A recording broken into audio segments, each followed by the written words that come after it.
today I've just slightly tweaked the title, ever so slightly. Masterclass for guys and girls over 40, because guys always say to me, does this apply to me? I'm like, yes, the principles are all the same, but I typically work with, all my stuff is kind of like geared towards ladies, but in terms of like what you should be eating, how you should be eating, how you should be structuring your training, mindset, all that kind of stuff, it remains exactly the same.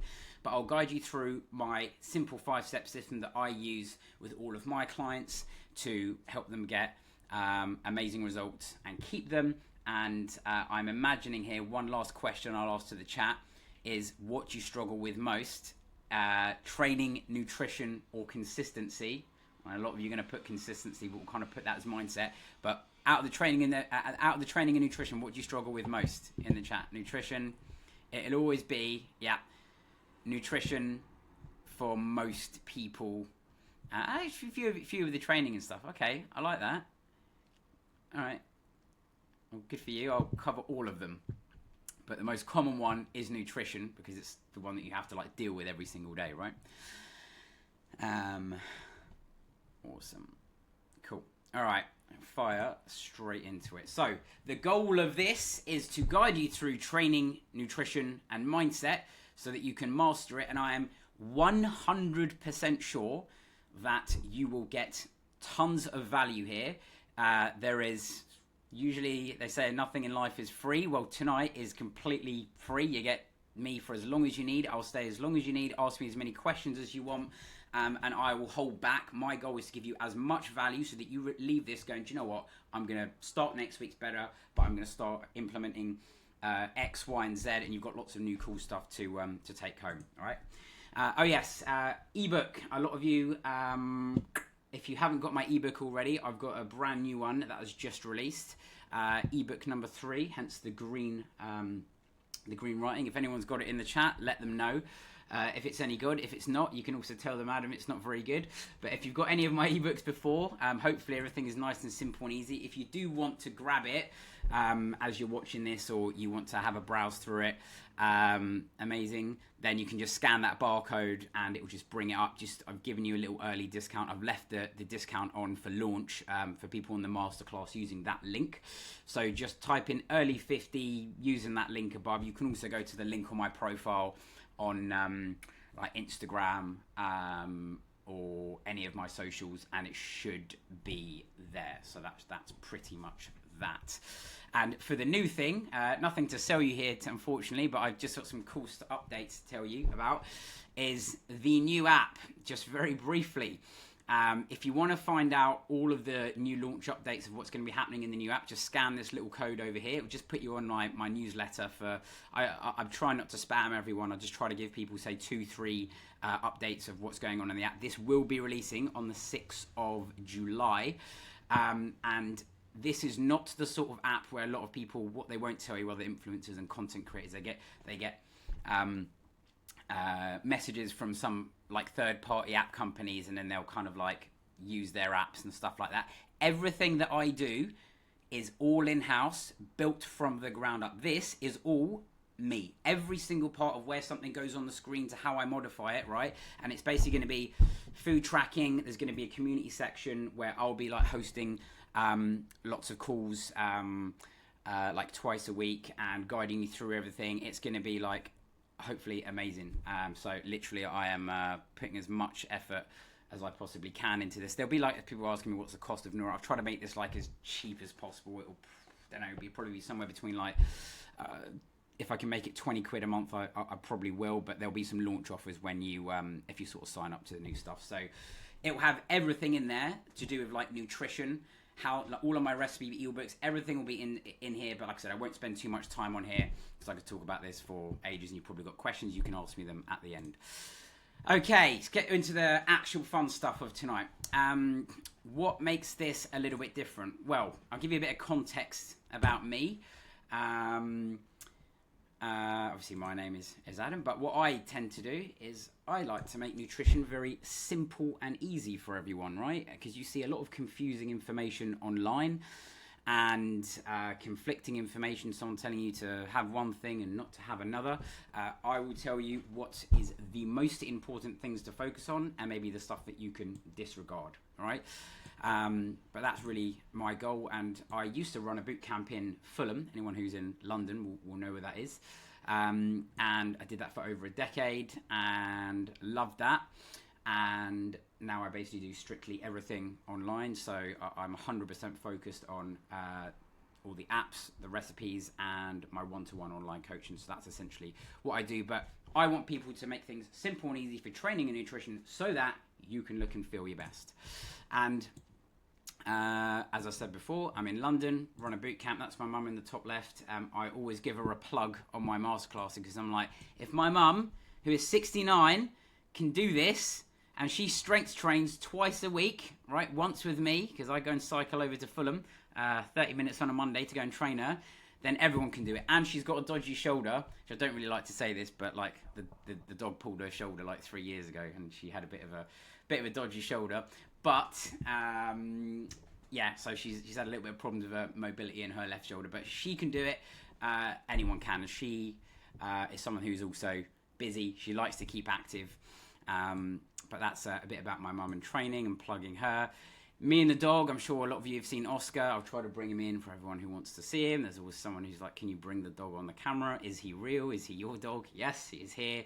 And I'm a very outdoorsy kind of person. So that's a little bit about me.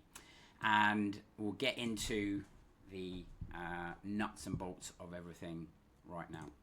Now, the reality, I think a lot of you will be able to relate, is when we were all younger, let's just say 20s especially, because most of the people that I coach are essentially 40 plus, people with busy lives, family, kids, traveling, business trips, work, all that sort of stuff.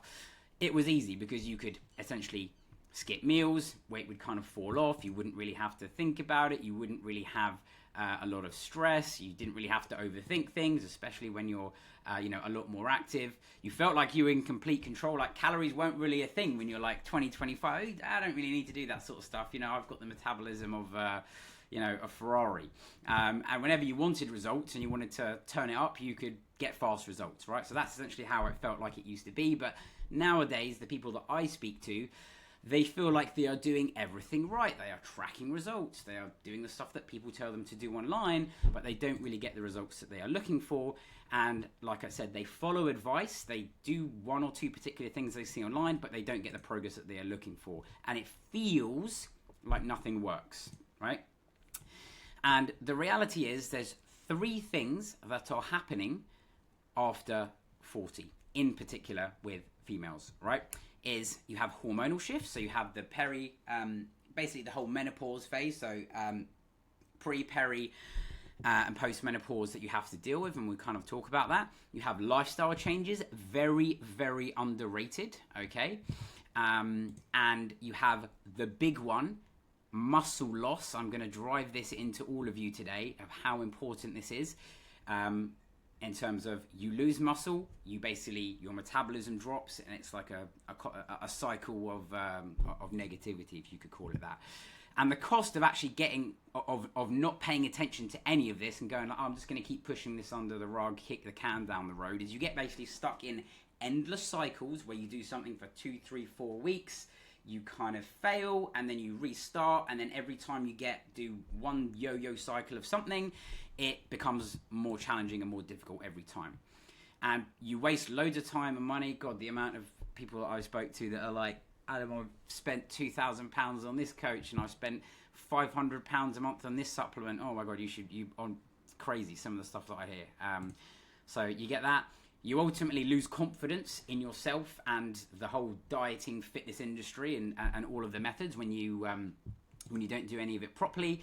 And ultimately, the best cure for your health is prevention, right? You don't want to deal with the problem when it hits you head on, right? You need to preempt all of these healthy habits like training, getting in your steps, eating healthy, because it basically pushes back all of the health problems that you are going to get later on in life. You push it down the road, and what you want to do is you want to push it down as far as you can down the road so that you can also not just live long but have quality of your years, so you can actually stay mobile and all that kind of stuff. You don't want to be stuck in a care home for the last 10 years of your life and be immobile. You don't want that, right? And you can absolutely prevent that with the right actions, right? And ultimately missing out on life as well. If you don't do this sort of stuff, you get to miss out. And by that, it could mean like holidays, activities, hikes, spending time with your kids, your grandkids, all of that sort of stuff, right? And the 5 steps that we'll go through is the first one, which is your metabolism, very important. And then you have to make sure that you master your nutrition, your training, and your mindset. And then at the end, I will show you also how to tie all of this together, okay? So what I mean by that is you can have all the tools, you can know how much protein, how many calories, the exact this and that you need, but you need to know how to actually be consistent with that and how to implement it into your everyday real life, okay? So I'll go through all of these. And like I said, jot any questions down that you have and we'll answer them at the end. Now, first one, metabolism. The important thing here is there's 3 big things that are happening when it comes to your metabolism. You hear a lot of people go, oh, my metabolism's slow, or it's slowed down, or it doesn't work anymore, all this sort of stuff. What's actually happening is you are losing muscle, okay? Your lifestyle shifts, and I'll give you visual examples of everything that I'm going to show you today in terms of like charts, different pictures and all this sort of stuff to really like nail the point home as well. Lifestyle, and then you do have that impact of hormones as well, which we'll talk about in a minute. Muscle. How many of you here do any kind of strength training in the chat? If you don't do any strength training, it's totally fine. Good. Good. A lot of yeses. Good. No, if it's a no, don't worry. You're going to start today. I'm going to give you some actual take-home points that you can do. All right. Nice. So every year after the age of 30, right, if you don't do any strength training, you will typically lose, right, 3 to 8% of your muscle every single year, and everything compounds. So imagine you don't do anything. Again, you just kick the can down the road. You can essentially lose, I don't know, somewhere between 5, 10, 15 pounds of muscle than what you had in your earlier years, which was helping you burn fat, stay strong, be healthy. So really, really important, right? Sarcopenia is basically just a fancy word for losing muscle, okay? Which we don't want, okay? Also, sounds really depressing, I know, but bone density also decreases after the age of 30, okay?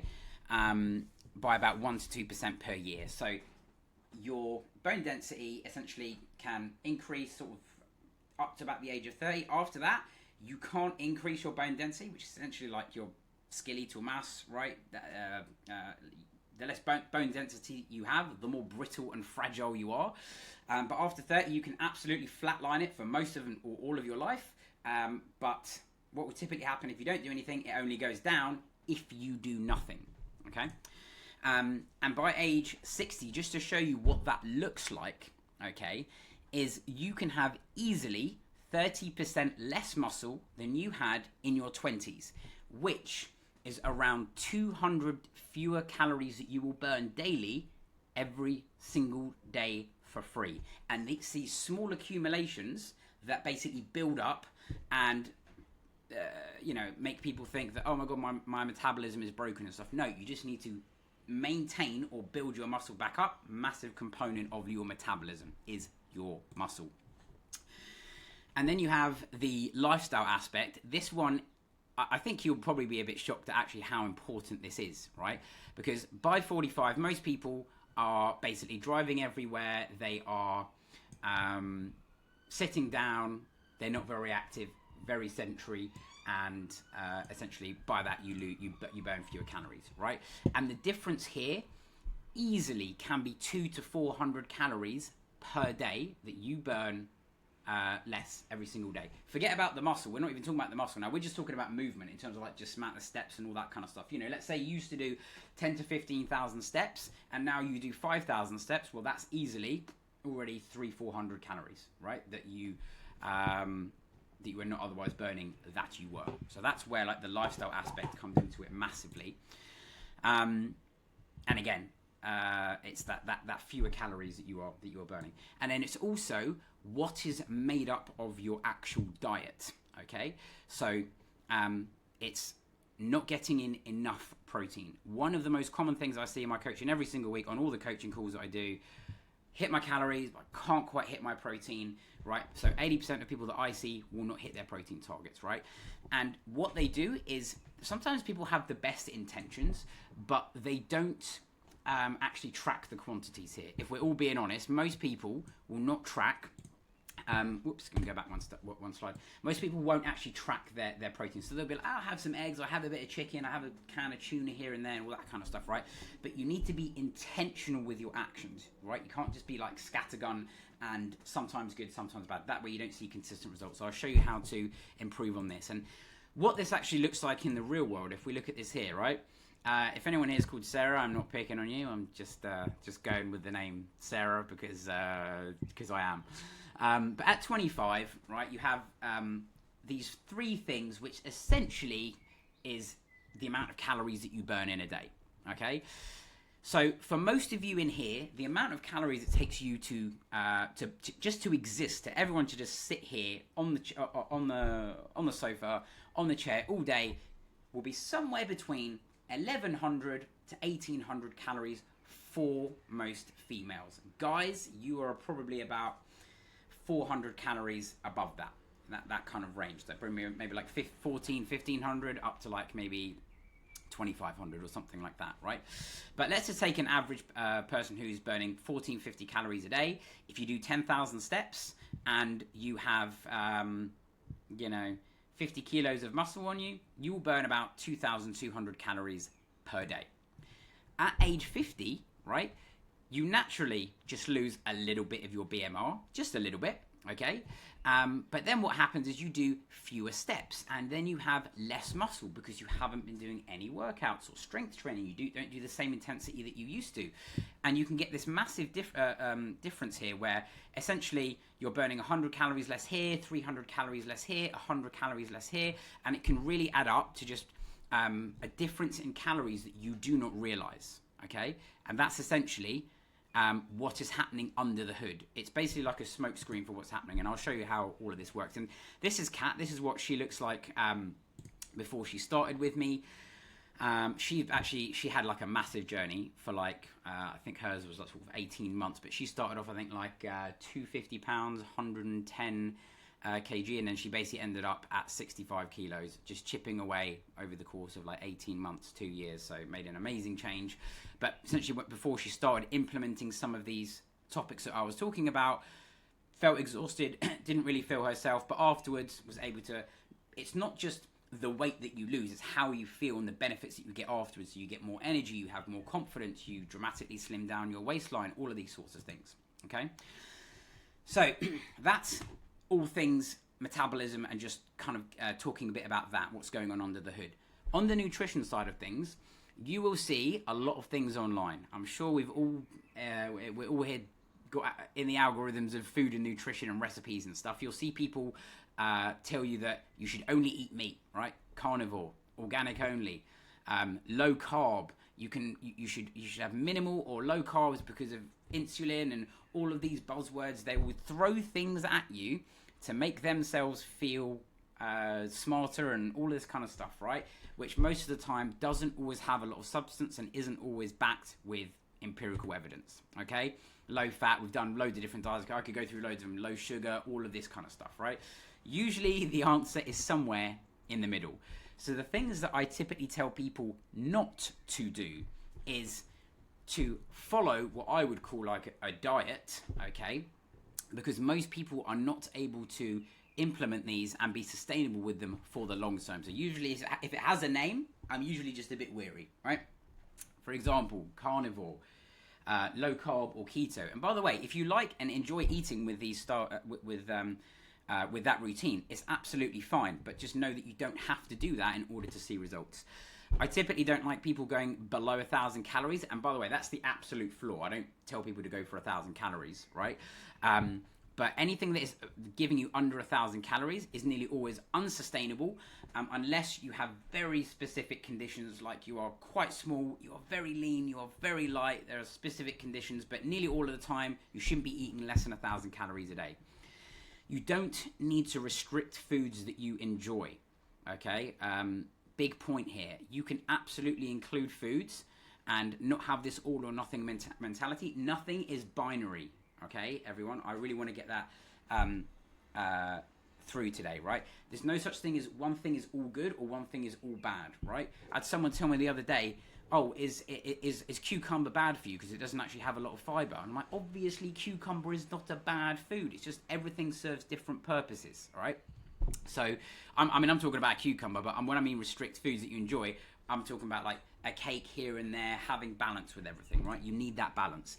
And you don't need to say no to social events. This is probably by far the biggest thing that I'm going to try to tackle in my app, and also that I tackle in the coaching that I do, okay? It's how to weave this into your lifestyle, because the one thing that throws people off the most, you get to Friday, kids party, you go out on holiday, you're doing all these different things, and it throws you off plan. But I'll show you how you can actually stick to that plan, right? So that's pretty much that. And nutrition for me has 4 main pillars, okay? We all have to be on the same page, right? That calories matter, okay? I'm sure a few of you probably saw that olive oil comparison that I did a week ago, a week and a half, I don't know, it was a week and a half ago, something like that. And the stuff that people were saying on there were quite wild. They were like, calories are completely fake, they're not real, all that kind of stuff. It's obviously not true, right? You have to get your calories in order, and all diets do the same thing. They control calories by restricting certain foods, which make you eat less, which therefore make you lose body fat, which make you lose weight. Calories are the most important. You then need to make sure within those calories, I like to focus on these 2 really important things. I'm like, what gives you the most impact? Okay, it's protein and fiber, right? It's not that carbs or fats are not important. It's what gives you the most meaningful impact. Protein, we'll talk about that, and fiber in a minute. Super important. And then you also need flexibility, because again, it's all good knowing what's important, but you need to know how to implement this into everyday life, right? And a quick touch on food labels, right, is I think these can be quite confusing for people. But honestly, like, what I like to do is when you're focusing on things and if you're trying to look out for foods that are high in fiber, high in protein, high, low calorie, all this kind of stuff, don't worry about the small stuff like of which saturates and of which sugars and all this. Most of the time, you don't need to focus on that too much, but try to just look at what I like to focus on is that fiber and protein, because that actually give you some meaningful benefits, and the calories. That is the most important thing, okay? And that doesn't mean that if foods are not high in protein or fiber that you don't eat them, right? That's also not true, right? And then sometimes I think I use ketchup as a good example, is just because a food, right, has one, we can call it quote unquote bad ingredient, doesn't mean that you shouldn't have it, right? So for example, sugar. As soon as people see sugar on a packet, they go, oh, can't have it, must be bad, right? I'm like, if you made a really delicious, I don't know, oat bowl and Greek yogurt bowl, and you sprinkled a teeny bit of sugar on it, right? That doesn't automatically make the food bad. So that's what I mean about being binary and all in or out with the way that you perceive food. So calories, like I said, all diets do the same thing. They will reduce calories, and calories are essentially made up of your proteins, your carbs, and your fats. So when people say macronutrients, macros are basically the protein, the carbs, and the fats within those calories. When you add those up, you get your calories. So don't need to go into too much detail, but protein and carbs have 4 calories per gram. So when you see on the back of packets, 4 grams of protein, 3 grams of carbs, and fats have 9. So that's why you see me a lot of the time talking about fats being very calorie dense. They are over 2 times as calorie dense as protein and carbs, right? And the goal is not to track food forever, because you see me talking about tracking food, being aware, all that kind of stuff. It's to be aware, right, and not track forever. So you need to know, okay, roughly what foods are giving me protein and fiber, maybe how many calories are in a chicken breast, a potato, in an orange juice. When you become aware of these things, you get a light bulb moment, and you can actually start to make informed decisions day to day and when you're eating out. All right. And just for context, a calorie is a calorie. So the calories in a Mars bar and the calories in a blueberry are exactly the same, right? However, they are not all packaged the same.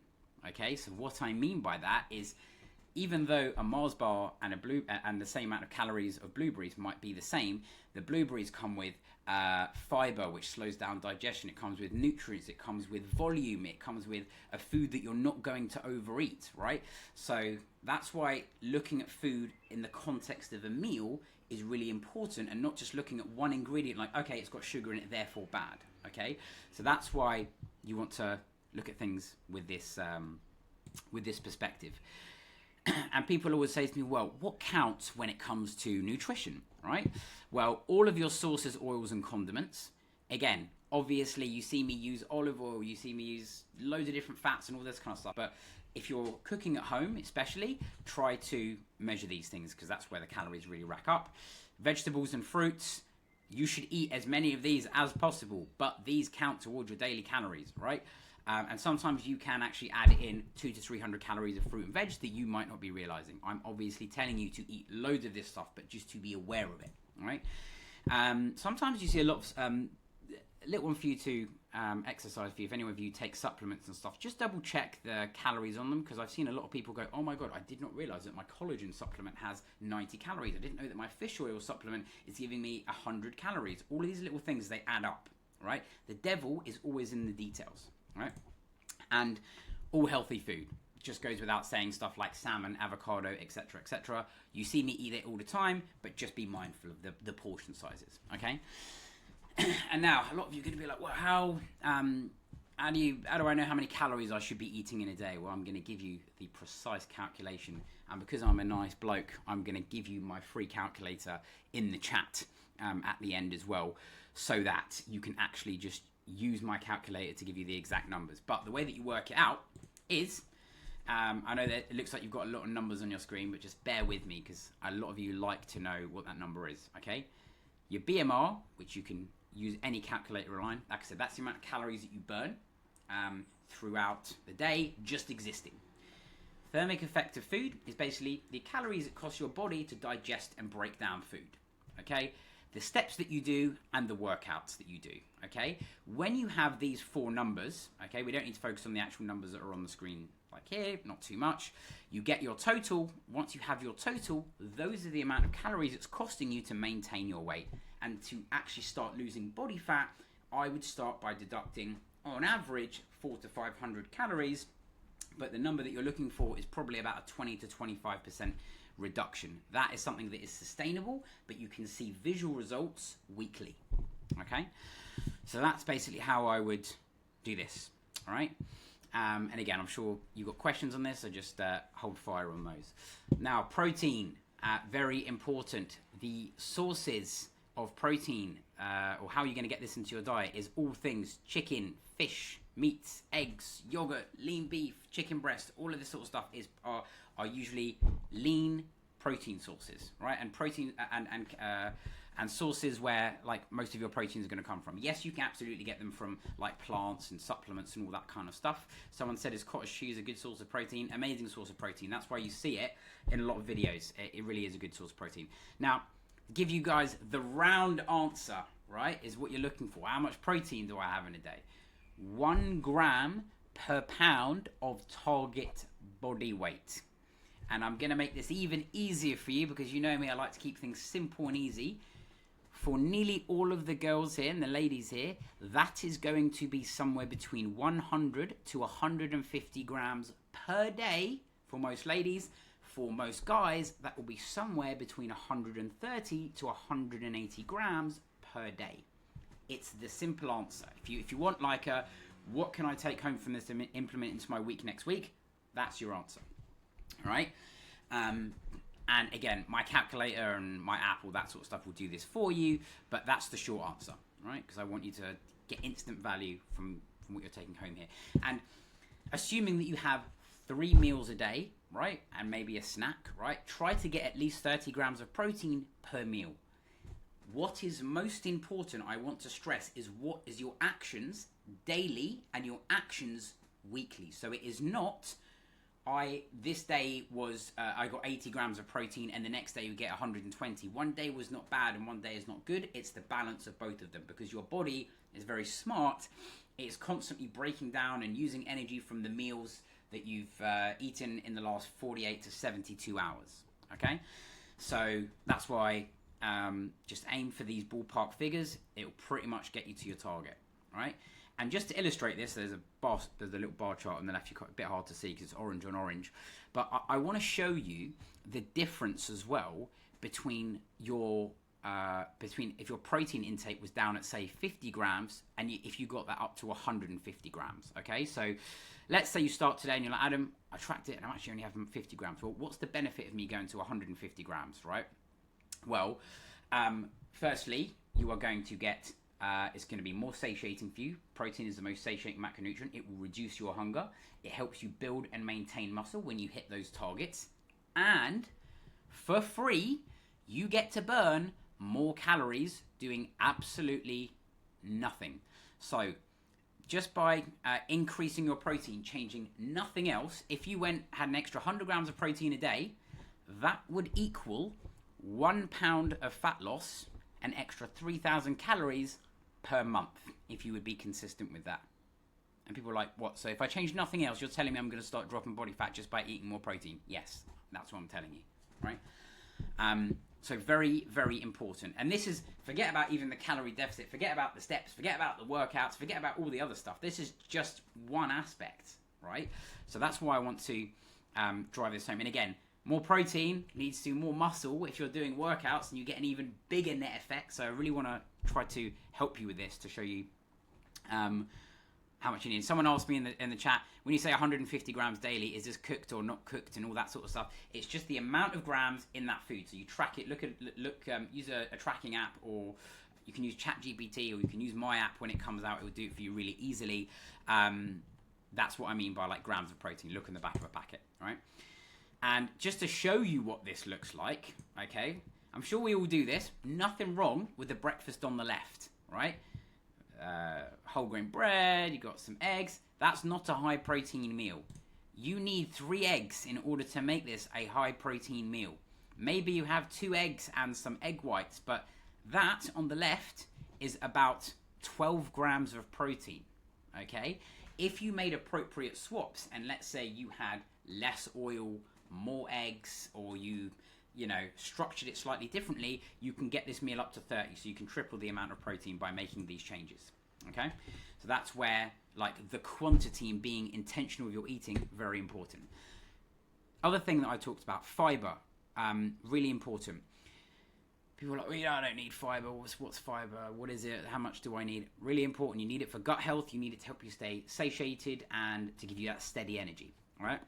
So it keeps you full for hours and not minutes like processed foods do. So your Mars bar, your Skittles, your Haribo, nothing wrong with it in moderation, but you're going to be hungry. You have a handful of sweets, you're going to reach out for it probably a few minutes later. That's the way it works. But it will help you stop the afternoon energy crashes and cravings. And after 40, you need even more. I can't stress this enough for gut health, right? It helps you just function better, right? It helps you prevent all forms of like diseases and cancers and all of this sort of stuff. The studies are so clear, right?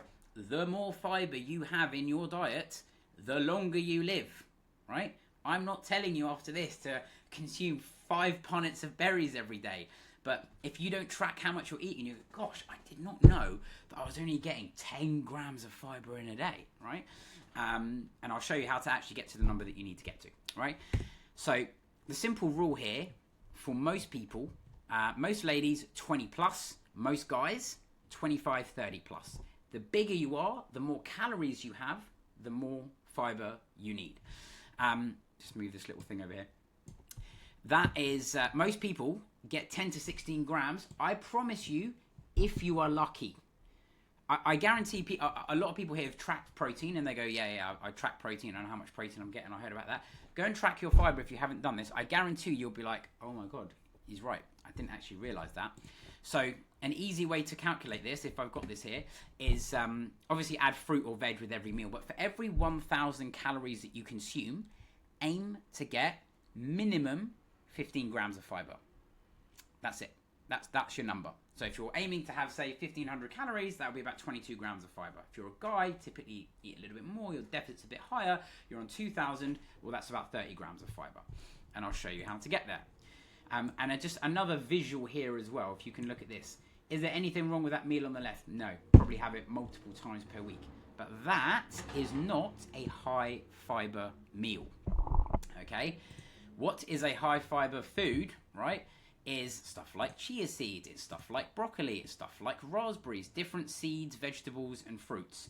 Because you have to be intentional. There's nothing wrong with the thing on your left, but it's like the illusion, it's like spinach, really common one. You put loads of spinach in something, but it kind of wilts into not a lot. It's actually only like 40 grams of spinach, and that's like 1 gram of fiber. A teaspoon of chia seeds has something like 4 to 5 grams of fiber. 100 grams of broccoli, 3 to 4. Raspberries, blackberries, amazing. 100 grams has something like 6 to 8 grams of fiber, right? And for those of you who are like, can you give me something interesting? Give me something more. Well, I can guide you through fruit, veg, and just some examples for you here, right? So, fruits. These are foods that are all low calorie, high fiber in each category, right? That you can just take home.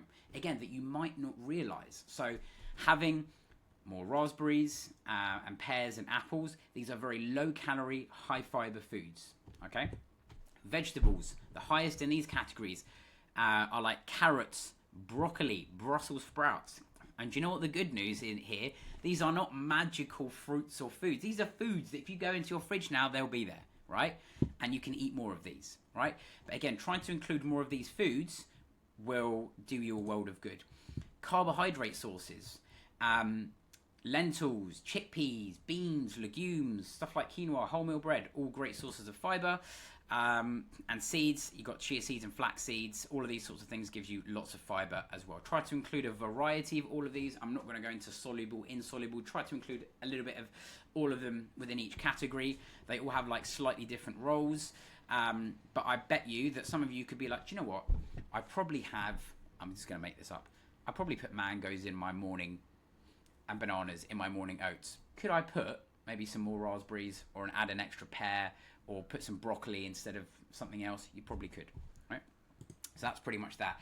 And some examples of foods that I use on a weekly basis that are like my staples that pretty much cover all of these. They'll give you like protein and fiber, and they're usually quite calorie friendly. My favorite of all time is the Greek yogurt bowl.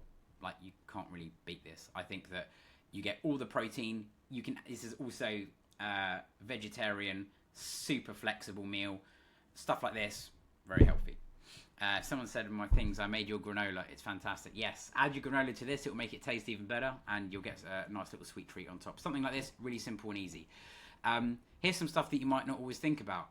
A tuna toasty. You're like, what do you mean? What you mean tuna toasty with a cheese melt? I can have that. I'm like, yeah, if you get the quantities right. You get 40 grams of protein, 450, 500 calories. You can make it even less if you want to. And then you just add a handful of raspberries on the side. Easy. Soups. Amazing. Maybe if you're in the UK, maybe you don't feel like having soups in 35 degree heat. But generally speaking, soups are really, really good. You can just bake it. You can boil it. Just blend it into something. Freeze it. Super versatile. High protein, high fiber. Amazing foods. You see me do a lot of this stuff, right? Slow cook stuff like beef, brisket, chicken. And again, these are all foods that your parents, grandparents all grew up with, right? And it's all simple, healthy meals that you can have, right? And then you can also make your own homemade version of stuff. The one that I always have in my freezer is like homemade protein bars. I like stuff that is so simple and easy that anyone can make it. Even my girlfriend, who is she won't mind me saying, she'll probably watch this back. She's a useless cook, absolutely useless. I'm obviously the cook of the house, right? But she needs the most simple and easy food. So she's got my ebook on the kitchen counter, and when I'm not here, she's like, right, what can I make that is like 3 steps or less, right? So yeah, it doesn't have to be really complex. And the fourth pillar that I mentioned in terms of that flexibility is, as long as you are eating well 80% of the time, right? 80 to 90% of the time, and the other 10-20% of the time you allow foods that you enjoy, social events and all that kind of stuff, you're good. That's it. So we all have parts of the week that we have maximum control over, which is usually Monday to Friday. You know, I'm just generalizing here. But those parts of the week, meal prep, get your protein in, be conscious of your food. And then if you want to have a treat in the evening, or the way that I personally do it is I eat, you can call it good, healthy, all of the time. But I know that I have so many events, holidays, meals, all this sorts of stuff, and I let that be my social events, right? And I just make sure that I go in there with some level of awareness, right? That's how I do it. But like I said, some social event strategies is so you need this to help you manage the social event strategies, and you need to be flexible whilst eating on the go, and I'll talk about this a little bit more about like the social side of things a little bit later. But I can't stress this enough as well. It's your weekly calories that matters most. This will eliminate the all or nothing mentality when you go, it's Monday, started off dreadfully. Might as well write off the rest of the week. No, it's absolutely fine. You just go back to whatever your normal day is. We all go off plan. We're not perfect. We're all human. It's good, right? And the devil is always in the details. If you are in a deficit and you're hitting the calories, protein, and fiber that you need on a weekly scale, you're good to go, right? You will see progress in whatever your goals are, right? And just to give you an idea of like what a good deficit looks like for you, right? Once you've kind of got that number, is signs of what a good deficit is energy in your workouts are really high, and go back one stage. You're in your deficit, you've got your deficit numbers, okay? How do you know that it's basically working, right? Your energy in your workouts are really good, your sleep is good, your hunger is not overwhelming, but you also realize that sometimes it's completely fine and okay to be hungry. Not a problem, okay? It's part of being in a deficit. You're probably eating a little bit less food is going in. That's fine. And then here's the key one for you that you probably want to know. If you are losing between 0.5 to 1% of your body weight per week, you are on track. You are in the golden zone, okay? So, for example, let's just do this in pounds. If you're 200 pounds and you're losing 1 to 2 pounds a week, amazing. You are doing really good. Okay? And if you're in kilos, right? If you are 80 kilos and you are losing 0.8 kilos per week or 0.5 kilos per week, fantastic. That is usually a sign of really good progress. Can you do more? Yes. The healthier you eat, the less you go out, the easier it is to stick to it because you're eating healthy all the time. But that's a good general rule of thumb, okay? Where you're seeing enough progress, but it's also easy enough to stick to and you can see it every week, right? This gives you visual results every single week.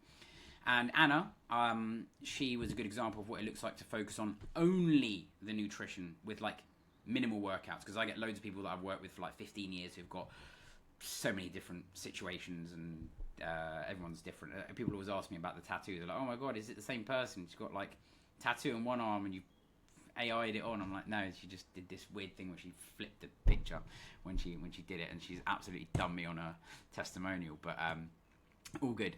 But yeah, before she started, again, she was in that starting every single Monday mentality, yo-yo cycling, no balance between the social life. She was like, every time I go out, I just have this all or nothing mentality. But after actually getting in control of her food and implementing the stuff that I've spoken about today, she had a lot more control, and the results are a lot more effortless. The longer you do it, the easier it becomes, and then she can also just wear clothes that she feels comfortable in, because she was like, Adam, I've got these like beach holidays, I'd love to be able to get into some old bikinis, all that kind of stuff. You can absolutely do it with nutrition alone, right? Very important cornerstone there. So I wanted to spend a little bit more time there just on the nutrition, because I know that that's a really important and frustrating part for a lot of people. So I just wanted to focus a bit more on the nutrition. I'll go over strength training now and the mindset and how to tie it all together. But like I said, with the strength training, you need this to build and maintain muscle, and you need this to also maintain your bone density, right? And you need this ultimately to look and feel your best, because when you lose weight, and we all have these goals, like, correct me if I'm wrong, but you probably want to lose body fat and be shaped and more toned, right? We're not talking like have a six-pack and have like the most tightest glutes in the world, right? But if you want to look and feel your best in the process, and you don't just want to be a smaller, slimmer, skinnier version of yourself, right? Then focus on building muscle. all right? And this is me, what we used to do in our boot camp all the time. Always big focus on that. And you know what I like as well about having more muscle is you just burn more calories for free. Sounds like a pretty good deal to me. Good way to, if anyone knows me, I absolutely love like analogies, right? Imagine you've got a Polo, right? Love Volkswagen Polo, but probably not the biggest engine in the world. You've got a Ferrari, right? Imagine the Ferrari has more muscle, has a bigger engine, and the Volkswagen has a smaller engine and burns fewer calories, right? Both driving at 30 miles an hour, right? That Ferrari is going to burn more fuel, i.e. burn more calories. That is how it works. I'm always honest with people, right? It's not like you're going to double the amount of calories that you burn, but it is a meaningful amount. It is a meaningful amount. And ultimately, you also need this, just to go back one stage, you need this, right, to put into your routine, right, even in the most basic form, just to give you that routine for the week. Because when you start your day and you do a workout, you feel better, you eat better. The rest of the day you feel better and you sleep better. All of these knock-on effects. So it's not just like you burn more calories and all that kind of stuff. There's more to it than that, right? One barriers that I hear a lot of the time, right, is I don't know what I'm doing. Never done strength training before. I'm too old, Adam. I didn't do it in my 20s or 30s. What's the point in me doing it now? You don't need to do that, right? You don't need to have that mindset. It's not true, right? And a classic, I don't have time, right? I challenge you on this to think, are you prioritizing your time rather than you don't have time? Because if you're honest with yourself, I bet we could all squeeze in 30 minutes a week, twice a week. Could you do that? Maybe when you're scrolling on your phone, watching Netflix, doing stuff that you probably could be doing something else, you know, let's be honest, right?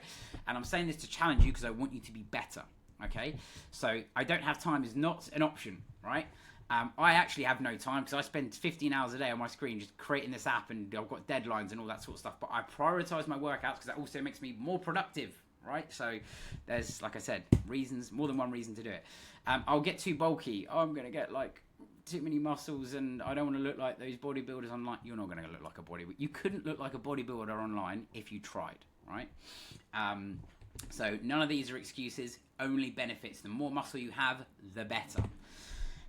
What might this look like in a week for you? How does this look? Well, do you know what? You only need to train 2 to 3 times a week, not 6. 6 is actually detrimental. I've actually dropped my training sessions down from 5 to 4, right, for myself, right? 5 because I used to enjoy it a lot more and I can be just as efficient with 4, right? And it's also about an aspect of recovery and what you think you can fit into your schedule. Compound movements is the stuff that you need to do for the biggest impact. That's a fancy word for basically saying multi-joint basic movements, which usually is 3 to 6 exercises. If you ever see me online, anyone ever see me post stuff on my stories, what do? I squat, I do a push movement, I do a pull-up, and I do a shoulder press, and I do a deadlift. That's it. Do the same 5 exercises for the last 10, 15 years. Doesn't have to be more complex than that. If you want more complex, I can tell you, but this will give you the most bang for your buck. It gives you 90% of everything that you need. And if you can progressively overload your workouts, fancy way of saying, do a little bit more every single time, you're gold. That's the key. You need to give your body a reason to build and maintain muscle. So maybe doing 1 extra rep a week. Maybe trying to increase the weight every other week. Can you plank for 35 seconds instead of 30 seconds? You absolutely can if you actually pay attention to it, right?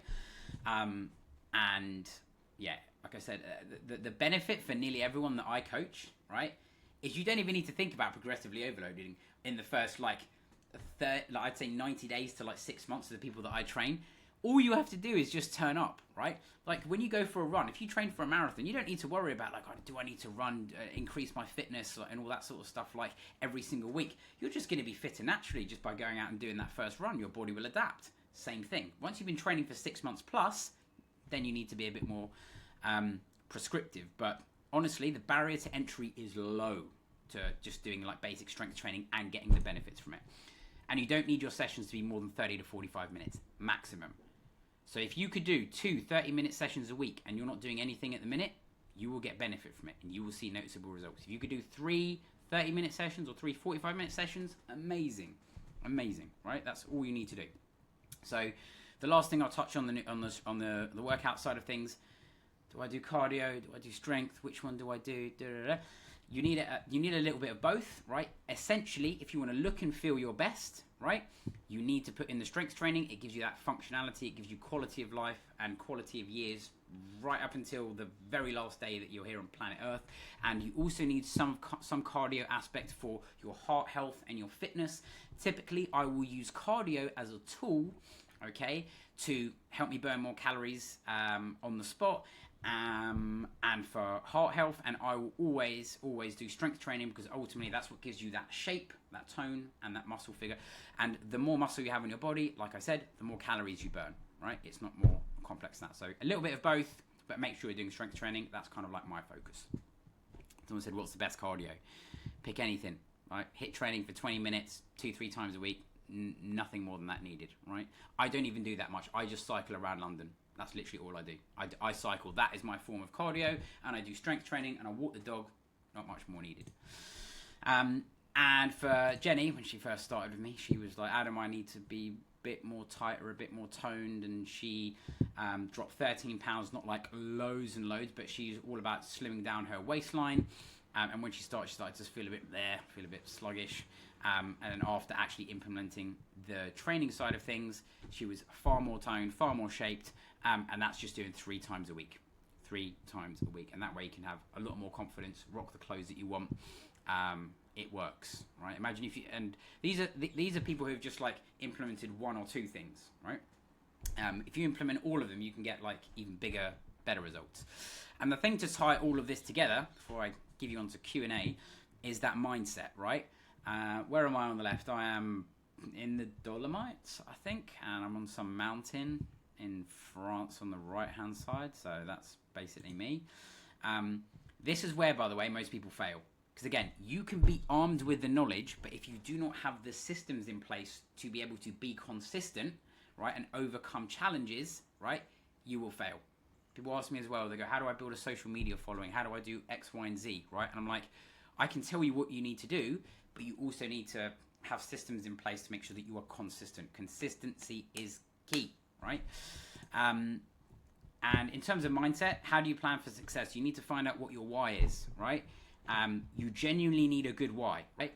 You need to, do you want to be fitter and healthier so that you can live longer? Do you want to play with your grandkids? Do you want to climb a mountain that you've always wanted to climb? Pick a goal, pick a why, roll with it.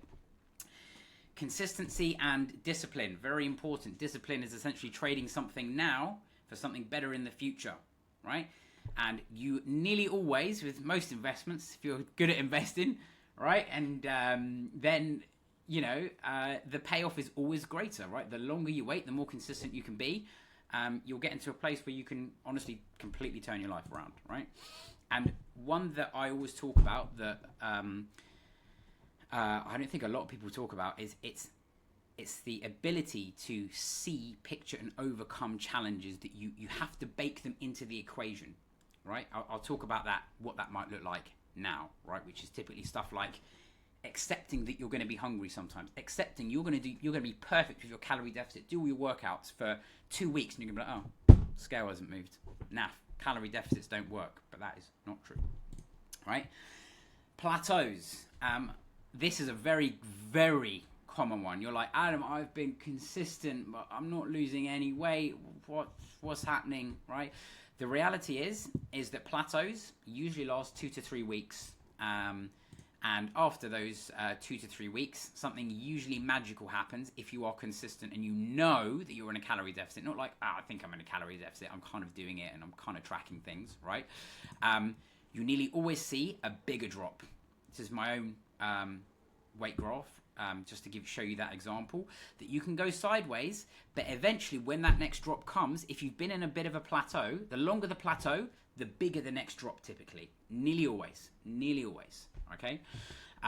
So just be consistent with it and you will see results. Okay? 2 to 3 weeks is the goal. This is what, as well, when you track, the more consistent you are over the long term, you will see this now. On a daily, this is what your weight might look like fluctuating. But if you actually look at that, that is just a segment of a weekly chart, right? Don't ignore what happened here. This massive drop here is when start of the year, I felt ill. I had like 2 bouts of flu or something like that. I dropped loads of weight, right? So that's probably part of the plateau here. But again, when you zoom out, you can see the picture is far clearer, right? It's not enough for you to go, 1 week I didn't drop weight this week. It's not like that. You just need to be consistent with the actions. Bake this into the equation. Go into everything with almost worst case scenario. Go, I'm going to feel like crap sometimes. Sometimes it's not going to work and all that sort of stuff, right? You have to go in there with a strong mentality. You have to be ready for those challenges, okay? If you're not ready for those challenges, when those challenges come, you will trip on the first hurdle, all right? Go, I've got an unexpected meal out. I've got to go to the hospital for some random A&E thing. All this random stuff happens, so just be ready for that, right? And when you actually look at this on a yearly scale, this is my yearly chart, you can see the picture even clearer, right? You can't even see that plateau when you look at it on the weekly. So that's kind of like how weight can fluctuate, right? Over the long term. And this is one of my favorite things. It's the emotional cycle of change. This is a real thing. I'd be interested to see if any of you have been in this state of mind before. And this applies to everything in life, everything in nutrition, diet, business, fitness endeavors, any endeavor in life. And you tell me in the chat box which stage you think you're in, whether it's like 1, 2, 3, 4, 5, right?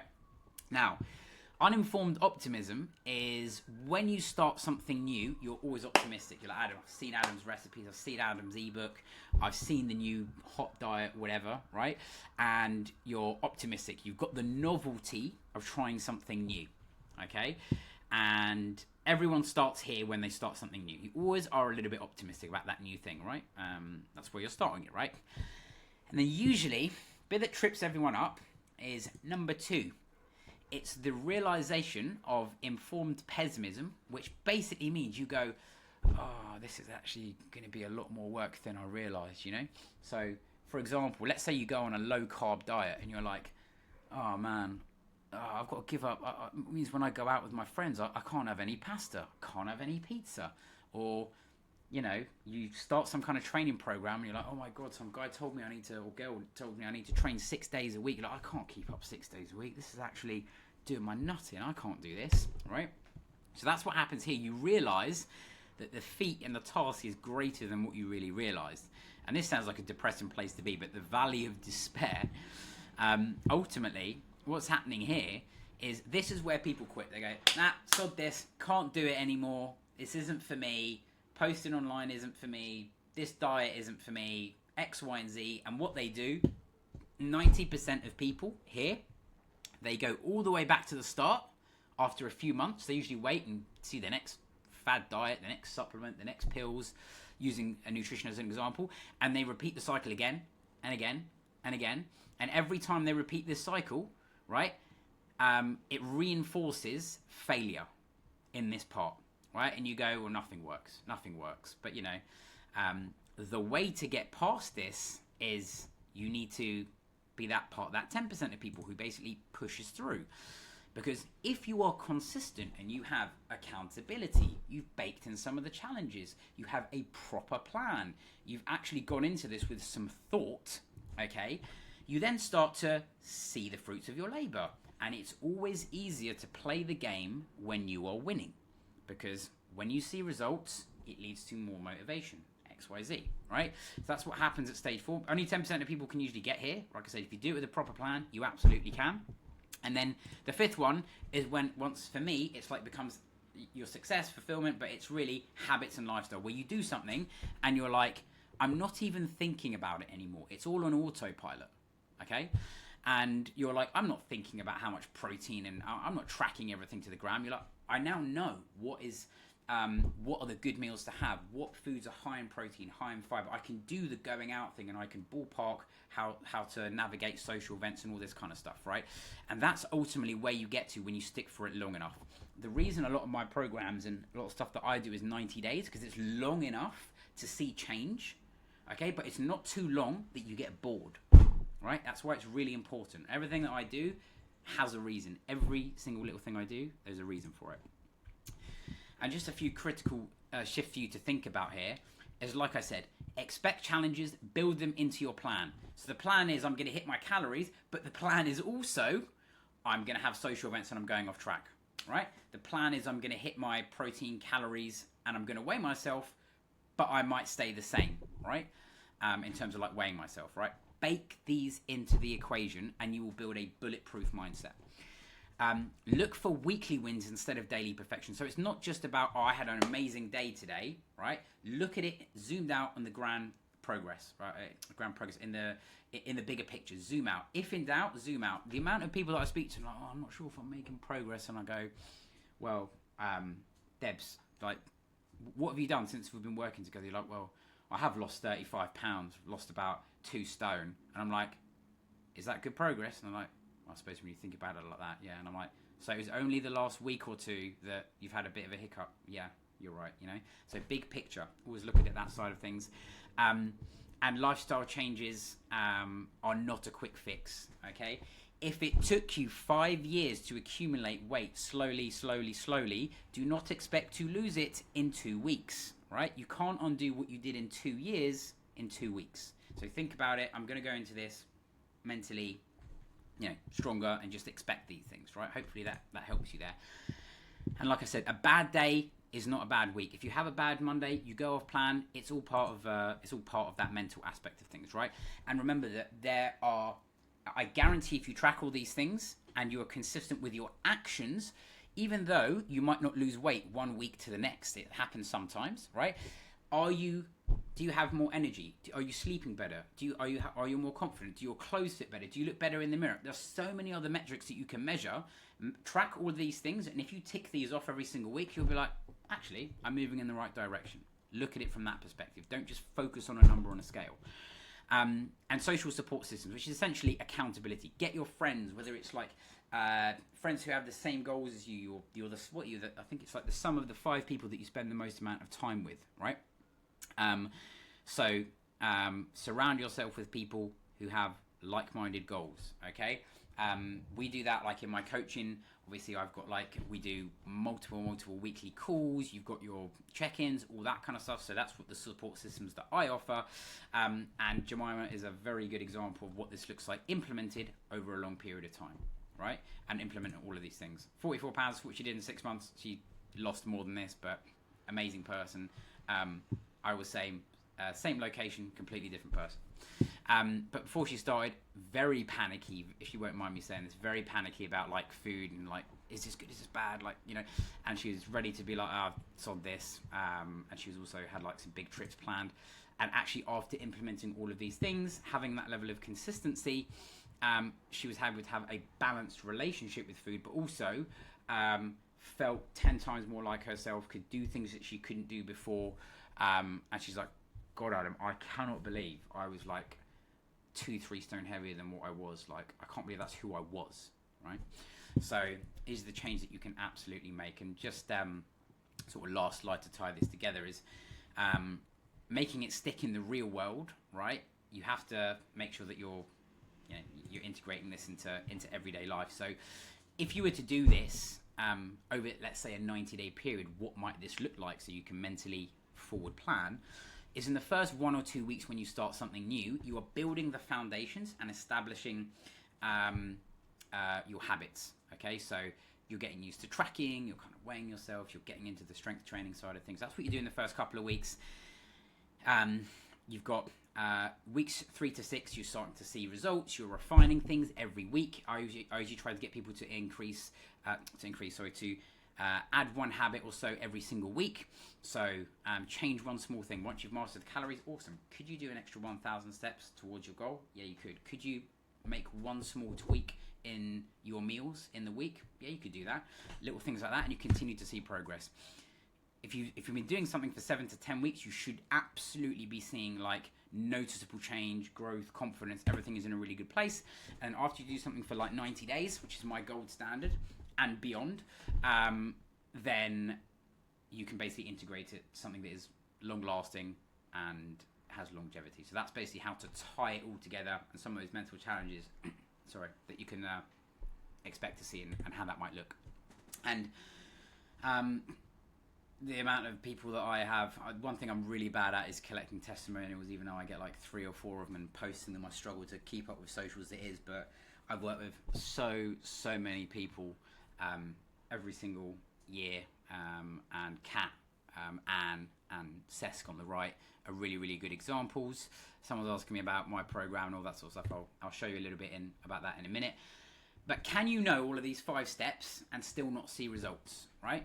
You have to have something that is going to give you personalized feedback. You have to be able to adjust, right? If you don't adjust, you will not ultimately see results. The big one, I know why people come and work with me. Yes, they want help and support and they want to know how to do things, but they need accountability. So what you do need is something that's personalized, something that gives you weekly feedback and adjustments, and that way you can overcome plateaus that is done for you, and like I said, something that you can actually have support and answer questions whenever you need it, right?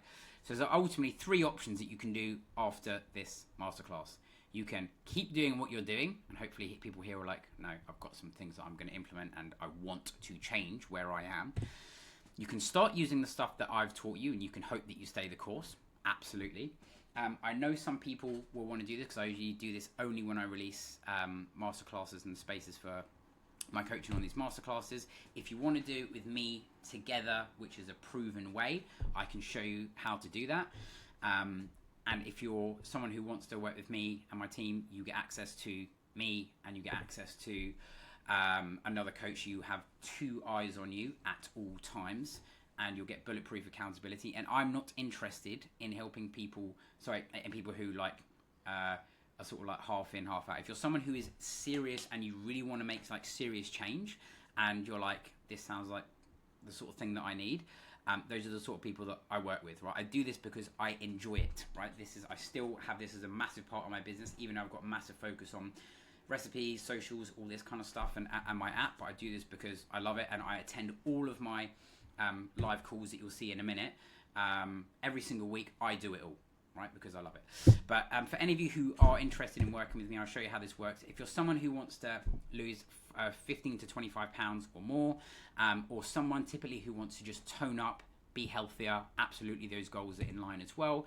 You're someone who wants to skyrocket your confidence and you want to feel amazing in the next 90 days and beyond, then on the masterclass, I think we release about 10 spaces. Whenever they go, by the way, they will go for anyone to work with me in a close capacity for the next 90 days. Without anything crazy, obviously, you're going to get everything bespoke for what you need in terms of like what your goals are. I'll show you exactly what that looks like now. So if anyone who wants to join the program to work with me, this is essentially what you get. You'll get something that is one-to-one personalized plans. We don't just give you a sheet of paper and leave you. We get you on a call immediately, one-to-one, and we dive in as long as it takes, 15 minutes, 20 minutes, 25 minutes, exactly to what your lifestyle is. So if you're like, I don't do a lot of steps, these are my restrictions, we'll build it out for that. If you're someone who wants to be in a gym all the time and you want to focus on heavy strength training, we can do that as well. Okay, so we go through every part of your lifestyle to make sure that we don't miss anything. You get weekly progress check-ins. All of this is done with like video feedback. So every single week we get people to fill out their check-in forms, and we give people like a video response, so that we give you some actionable steps that you can do every single week. You have follow-up calls in the calendar, so you can talk to me and talk to Amy and Inka on a one-to-one basis. So we get you on those calls, we find out where you're at, what you need. We chase you, by the way. Like, if you haven't done a check-in form, we will expect a message on a Monday or a Tuesday. We're like, where are you? What have you done? Right? And then like everyone's like, Adam, thanks for reminding me. I needed that bit of nudge, right? It's just those little. We know where people fall off, right? And we're like, we want you to get results, so we're invested in your results, right? I do personally 3 as well, 3 live calls in the week, which are like not like this, where we've got like 500 plus people on them, but they're like sort of 3 to 8 people, 10 people usually on those calls, all the same people, and they're all different time zones. So it doesn't matter if you're like UK, Australia, US, all the time zones are covered. We've got loads of people from like US and Canada and UK and Australia are actually my biggest clients. That's exactly why I do these calls at different times. But I'm there to basically just answer all your questions. You can just fire away it'll make it more fun as well. Everything I do is to keep you engaged in the whole program as well. You get all the workouts that are guided for you, but if you need something specific, you need any extra tweaks, then you can just let me know. Okay. Again, this is all custom around what you need. So if you're like, Adam, can you write me out a specific program for the gym? This is what I have. This is what I have at home. We'll do that. If you want my guided workouts, you can do that. And equally, some people don't always want to do workouts. They're focused on nutrition and steps and movement. We meet you where you're at. And you will get access to the private app that I've got, not my app yet. And this will keep you engaged. And we do lots of accountability posts and stuff in there. One thing I haven't mentioned on here as well is anyone who joins this, you will be getting free access to my new app, which is launching in 5 weeks exactly.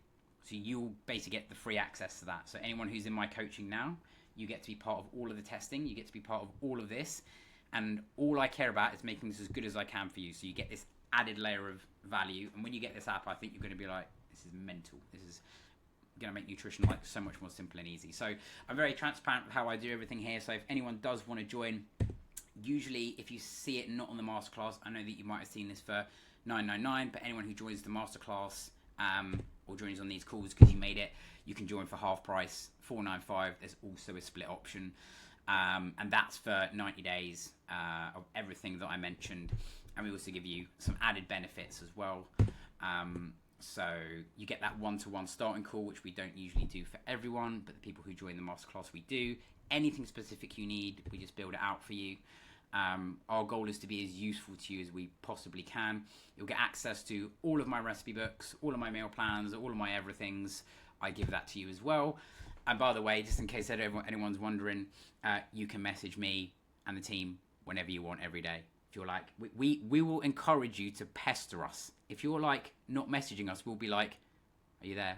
Just checking you're alive, right? So if you're like, say, out at a restaurant and you're like, Adam, here's a menu. Can you just tell me what to eat? We'll do it, right?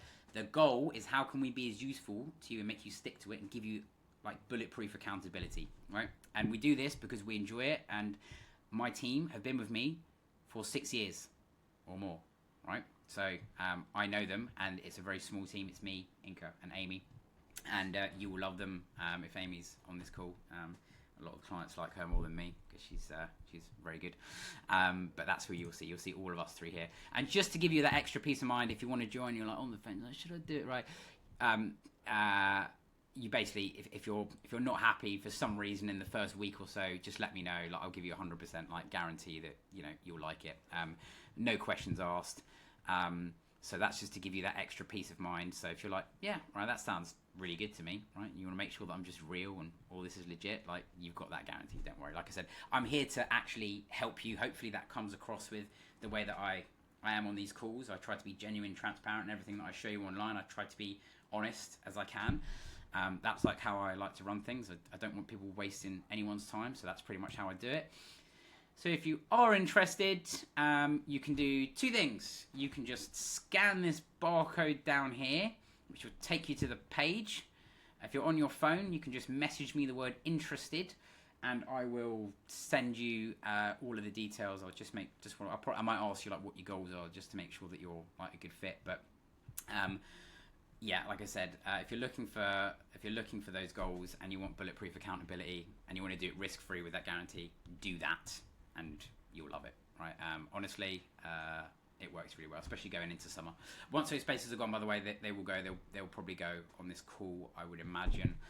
So that's pretty much it. And then we release a few more in the replay when we do a few things next week. So that's pretty much that. There's basically space if there's space. If there's not, there's not. And then I'll just leave you on this next page because people are always like, can you give me your recipe book? I missed it and all that sort of stuff. So I'll just let me just put this over here. On the left is the coaching. In the middle is the recipe book, which you can get on the top of my page. And if you want to find out more about my upcoming app, that is on the right. That's just a free little newsletter. You'll get access to all the launch stuff for Noura when it launches. And that is pretty much it. And then I'll open it to the floor for all of you lot for questions, which I'm sure you have many. I mean, let's be honest, I've done enough talking. Hopefully you got a bunch of value from that, and that was helpful. Let me now press the right buttons on my screen. I'll leave this up whilst this is up here. If anyone is watching stuff. Oh yeah, by the way, anyone who's got who buys the coaching, you'll get access immediately on the next page. You get access to the calendar, and you'll get a WhatsApp from me as well, like automatically. You can just book straight into the calendar to just book your first call, and it will say like Inka, Amy, Adam. You'll see all of that. So just choose that, just so you know what happens next, and you'll be able to book that call. I recommend you book it like tomorrow, right, or Tuesday. Don't be one of those people. Oh, should I book it like in 10? No, book it immediately. Action takers, right? If you're booking stuff, right, get started. All right, now I've got loads of questions here. Hang on. Just oh, by the way, yeah, people who are asking about the word interested, message me on WhatsApp or Instagram, ideally.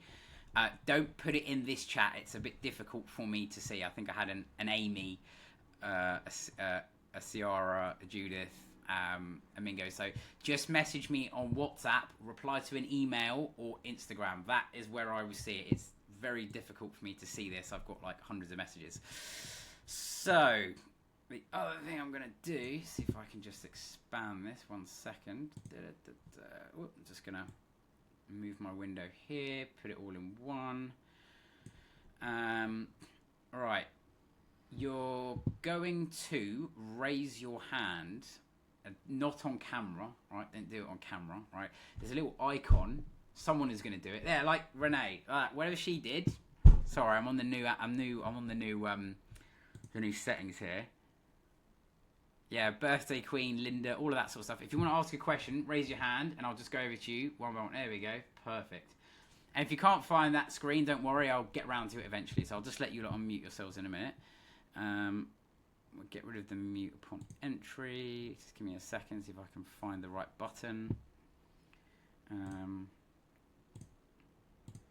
Let's have a look. 1 second. How do I do this? Here we go. Host tools. Host can unmute himself. Right. I'll fire away. Whoops. See if I can do this in the right order. 1 second.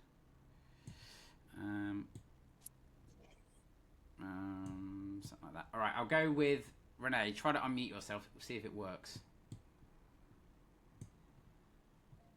There we go. Hello. How are we doing? I just purchased the book, right? Yeah. How should I implement the meals? Did you segment it off like breakfast, lunch, or dinner? Yep, so you've got loads of options in there. By the way, you've got the bundle deal is the best one to get, not because I'm like telling everyone to buy my book, but it's honestly like dirt cheap. You get like 150. You get all of my recipe books for like I think like half price. But you'll have breakfast, lunch, and snacks. I usually find that all of the dinners and the lunches are like interchangeable, so just swap them in and out as you like them. Most of the meals are like all freezable. Breakfast, there are lots of veggie options. Typically, Hey Siri, what's the temperature? Will be. Hang on, I'm just gonna. If anyone's. Okay. Yeah, if anyone is like vegetarian, you've got options in there. They're typically the snacks and the breakfast, and I've shown you how to make the middle dinners and lunches vegetarian as well. And what else? Yeah, that's pretty much everything in there. You've got MyFitnessPal barcodes. Once you open the book, it'll probably make a lot of sense. I think that Okay. makes sense. Okay. What time should I eat between meals? So much time? 3 hours? 2? Timing of your meals is not important. Okay. Oh. What is most important is you stick to a routine and a schedule that you can be consistent with. Your body loves consistency. I can't stress that enough, right? So it's not like there is no 2-3 meals, 5 meals, 10 meals a day. Like you eat more, there's more benefits. It's the one that you can stick to. Typically 3 meals plus works best because that gives you more opportunities to get more fiber, and more protein in the day. So that's why it's beneficial to do that. Okay. And yeah, that's pretty much that. Okay then. Thank you. No worries. No worries. Linda, if you're there. Yeah, there we go. Don't worry, everyone always looks for the unmute button. There we go. Oh, found it. Got it. I've come to realise that I am a boredom eater. Have you got any tips, tricks to like get my head past this? Yeah. If you're, I am a boredom eater as well. Trust me. I eat sometimes to procrastinate. I'm human as well, by the way. Like I sit there and I look at my screen. I'm like, I need to go downstairs and do something, right? But the easiest way to do it is you need to have some meals on hand, right? The tracking and some of the stuff that I told you about today. If you actually start doing it, it will start to click a little bit more. So let's say, for example, you've got like some healthy treats in the fridge, right? You're more likely to eat that than you are to eat anything else, right? So just have an arsenal of foods that are go-to foods for you. And if you can identify if there's any other triggers in there, for example, I like sweet tooth, so you have a sweet tooth, or you're hungry at certain points in the day. Those are little things to sort of pay attention with. But if you're a boredom eater, you need to just get started with the plan, so to speak, and that will help you. That's the best thing to do. As simple as that sounds. Red, stop it. Oh, sorry. Go on, Linda. Carry on. Yeah, no, I must say, thanks for that. I say it's just yeah, you're right. It's the mindset, having something there that I can grab as opposed to putting 2 more slices of bread in the toaster. Yes. And by the way, it's also okay to have. We're all human. We all feel those things in terms of sometimes you want a snack, sometimes you want a chocolate, and there's nothing else that's gonna curb that craving and stuff, right? And it's okay to do that, but by having more protein and more fiber, I know that you mentioned about boredom, but a lot of people kind of talk about snacking, just kind of relating it to that. Is the more protein and fiber you have, the less hungry you will be, the less peckish you will be, right? The more of those targets you can hit per meal, the easier you make nutrition for yourself. Right. Thank you. No worries. I've got on top left, I've got an iPhone. If you're listed as an iPhone, and only iPhone, you can unmute yourself. I'll give you 5 seconds because it doesn't have a name. There we go. You've unmuted it. Fantastic. Yeah, do you hear me? Yeah, I got you. Hey, hi, how are you? Yeah, I'm good, thanks. How you doing? Awesome.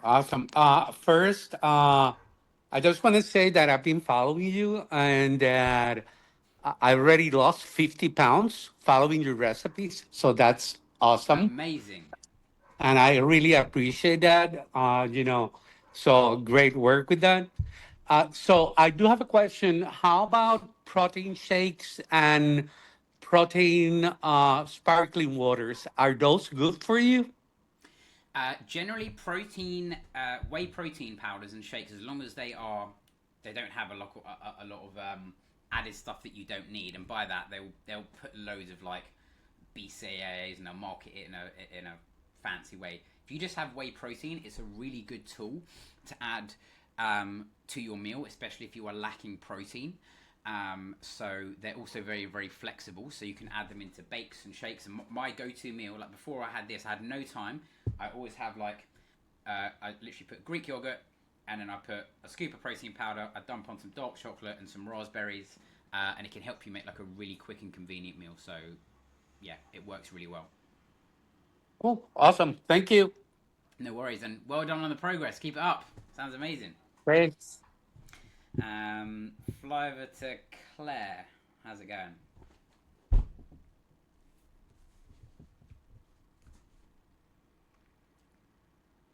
Yeah. Hiya. Hey. Sorted the technology. I'm 67 and I've just had an ischemic stroke, a mild one. Doesn't seem to have left me any physical difficulties or anything like that, just a few adjustments during this recovery phase.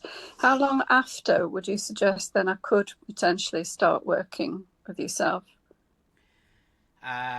Probably more of a specific question. I would say Ish. Yeah, ish. Look, the people that I work with people who are in honestly lots of very different stages. So for example, I've got people who are just like, I'd say on average, most people that I work with have got like some limitations, but they want to lose weight, feel better, improve their nutrition, get accountability and stuff. And we get a lot of people as well, more than you would think, that are have just like are recovering or in remission from cancer. Lots of different, health Life event.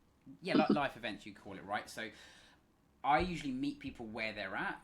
Happy for you to like jump on a call with you if you want me to. Like I can if you message me, I'll just sort of give you my calendar and see if I can help you. If I think I can help you, then great. If not, then cool. But usually, I would say most of the time, people can do something as long as you can move and you can eat. If you have some control over your eating, which is 80% of your nutrition, and in an ideal world, if you can do some movement and stuff like that, then great. Because if you can control that, it means that you are in the driver's seat for what is going in, right? And ultimately, that's what people need to manage. It's like their choices, their nutrition, and all that kind of stuff. But if I think that like something is beyond my expertise, if I can call it that, I'll be the first to let you know. That kind of The resistance exercises can, in effect, then start gently. 100%. I got loads of people who honestly don't even do exercises because everyone has different. Some people are like, I just want to focus on the nutrition and the steps because that gives me the biggest bang for my buck, kind of thing. But as long as if you can do some exercises and you want to do them gently, I say power to you, right? You do not need like super intense exercises to start making the benefits, and something is better than nothing. I can't stress that enough, right? If you do nothing, and you can do something, then you should do something. So I've been looking up a lot on sort of anti-inflammatory type plant-based diets, and fitting in the sort of 30 vegetables, different plants a week, I should say. Where does that sort of that way of thinking fit into your meal plans? I can tell you, like, using that word of inflammatory, right, as a keyword, you'll get a lot of people who will talk about inflammation, very big buzzword online. One of the biggest ways to reduce inflammation is to reduce adipose tissue, which is basically reduce body fat. When you reduce body fat, for nearly everyone, your health markers nearly always go up. Always. Yeah. So that is the number one thing, is like, how can I drop body fat to be healthier? Obviously, like in a healthy way of like protein, healthy foods, all of that kind of stuff. But all of my recipes, my way of thinking, I'm a very balanced person, and if you fit in foods that you enjoy and you have balance with your meals while staying within a weekly calorie number that you have, and protein and fiber within it, and you're hitting those things, you will see the results that you were looking for in terms of drop weight, you'll feel better, you'll have better energy, all of that kind of stuff. The devil is always in the details in terms of the numbers. That's kind of what I would say to that. Okay, thank you. No worries. Jean, is it? Yes, can you hear me? I got you. How's it going? Good. Oh, okay. I guess for me, the issue isn't so much nutrition. I think I can follow that pretty well. For me, I think I'm on Instagram way too much because I'm 64 years old and I've just lost a lot of confidence with the whole physical aspect. I see so many people of my age being able to do so many things that I struggle with, like with my knees, let's say, or something like that. I can do movement, that's not the issue, but I've lost a lot of confidence. And I wanted to know, I've kind of answered it a little bit already previously, but I've lost confidence and I just want to know, like, do you seem like you have a lot of patience in kind of helping somebody through that. I'm not a person who's exercised her whole life, but I realize after listening to you, I'm kind of at a crossroads now where if I don't do it, the next maybe 10, 15, 20 years of my life, I'm going to miss out on a lot, as you said. So I'm a little bit intimidated is my point with the physical aspect of things. Yeah, I think in terms of like confidence and anyone starting getting into training and stuff, right? Honestly, like I said, the barrier to entry is probably a lot lower than what you think. Like, you don't need to do anything really crazy, intensive, all that kind of stuff. Like, I always get people as well to focus on, like me, when you're in the coaching, we'll do as much as we can to help you through it and break down any challenges, struggles, where you struggle, so we can actually pinpoint all of that kind of stuff, like in terms of like what I do within the coaching. But how easy can you make it for yourself, right?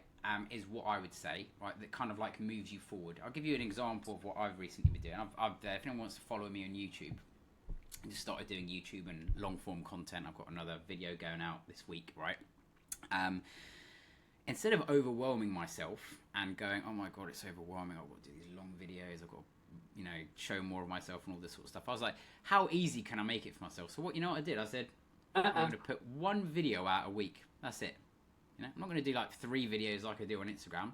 Make it so easy that I gain confidence and go, actually, I can do this. This isn't actually so bad, right?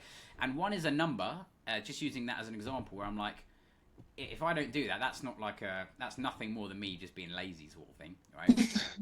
Right. So just all you got to do is break it into a few, like how easy can you make it, and have a few key like non-negotiables that you do every single week that is like that just move you forward, right?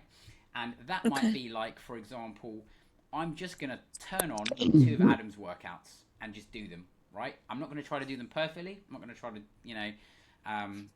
do anything fancy, and I'm just going to complete them, right? You have to do the hard thing for a lot of people is also starting, right? Once you start, and you nearly always realize this isn't actually as bad as I realized, right? And like for a lot of the girls that come into my coaching, they sometimes they come onto the first call and they want to see what it's all about, and they go, and they're like, Adam, I just did your first workout, I nearly died, or something like that, right? and they're like, oh my God, I can't do it. And they also, we'll usually have a bit of a laugh about it, but at the same time, they hear everyone else go, oh, trust me, that was exactly the same as me like a week ago. They're like, I couldn't even didn't even know if I could do a squat, if I could do half a push-up and stuff, and you're just like, trust me, it all gets easier the more you do it, all right? And you should absolutely do it. Like, if you want to do it with me, great. If you want to do it on your own, like you can start there as well. But I highly recommend that you do something. I promise you, I have people who message me, like joined a masterclass like a year ago, or people who have met me, I don't know, like 2, 3, 4 years ago, and they're like, Adam, I took 1 or 2 pieces of advice that you told me to, and it really just changed my life. I just didn't know. Sometimes a lot of this stuff can be really overwhelming, and I've never had that much confidence with training and stuff like that. So do it. Okay, thank you so much. You are welcome. No worries. Samsung SM5956B. Whoever's got their camera pointing at their fans or something like that. There we go.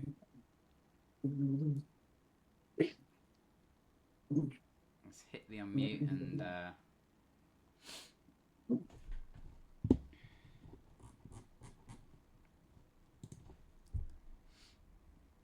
I'll give you like 5 seconds. If not, I shall fly over to the next one and I'll come back to you afterwards. 3. Can I ask how do you ask a question? Like, where do you go? If you just Not put it any lower. I think wait there. This is what I was supposed to join.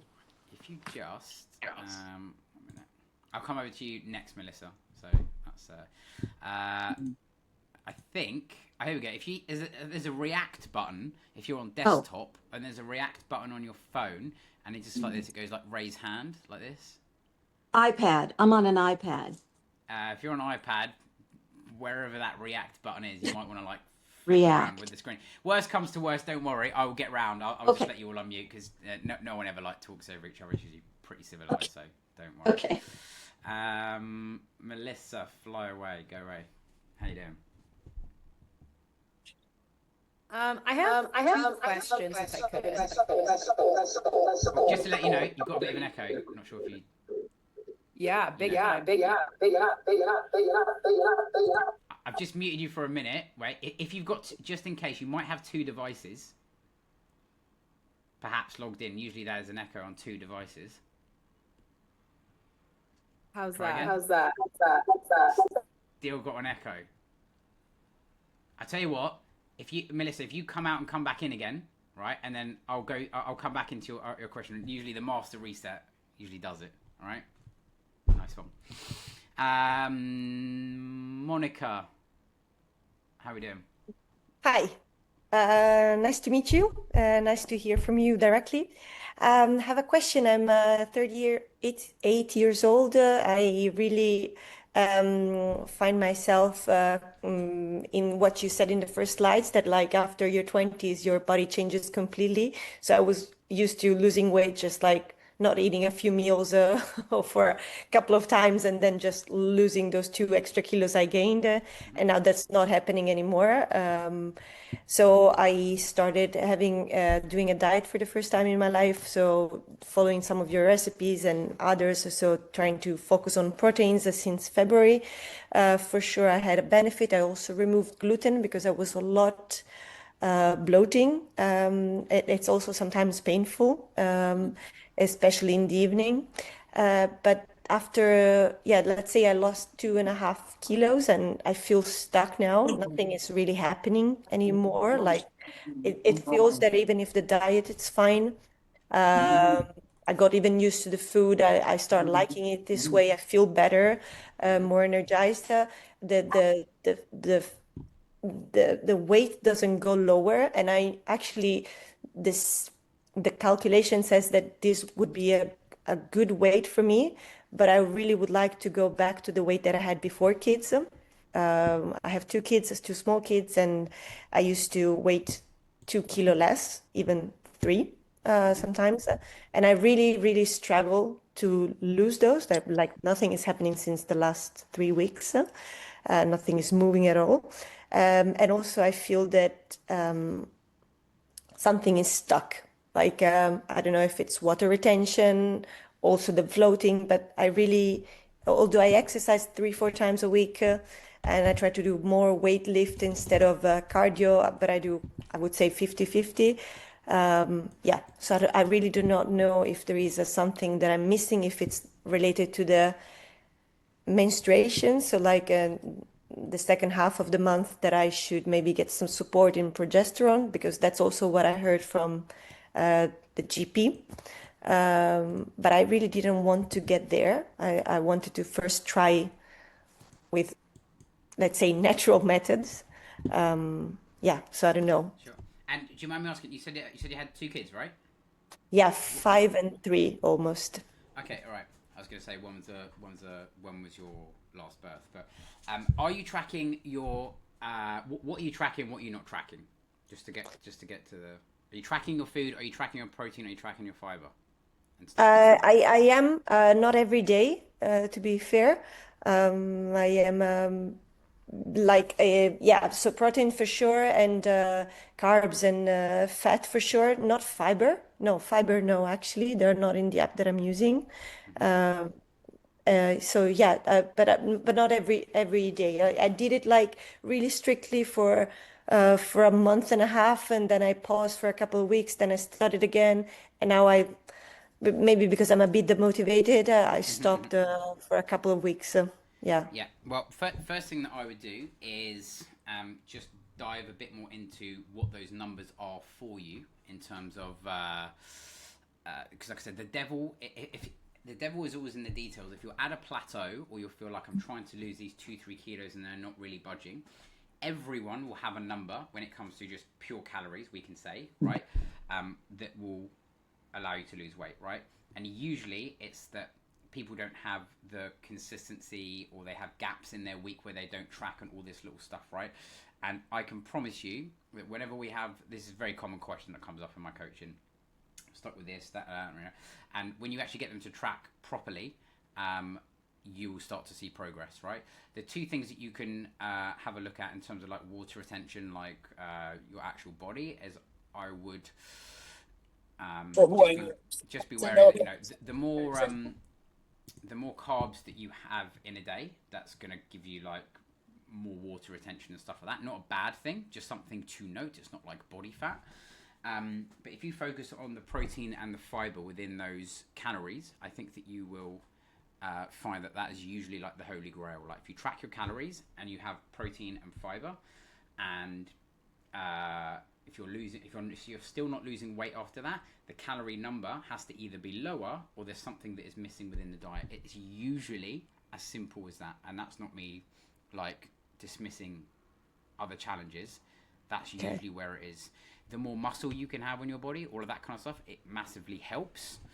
And that's essentially what I would look at if you're. So nothing related to, let's say, to get support hormone wise, like the GP was recommending that maybe if I wanted, I could get some support. Even the pill, she said, could help.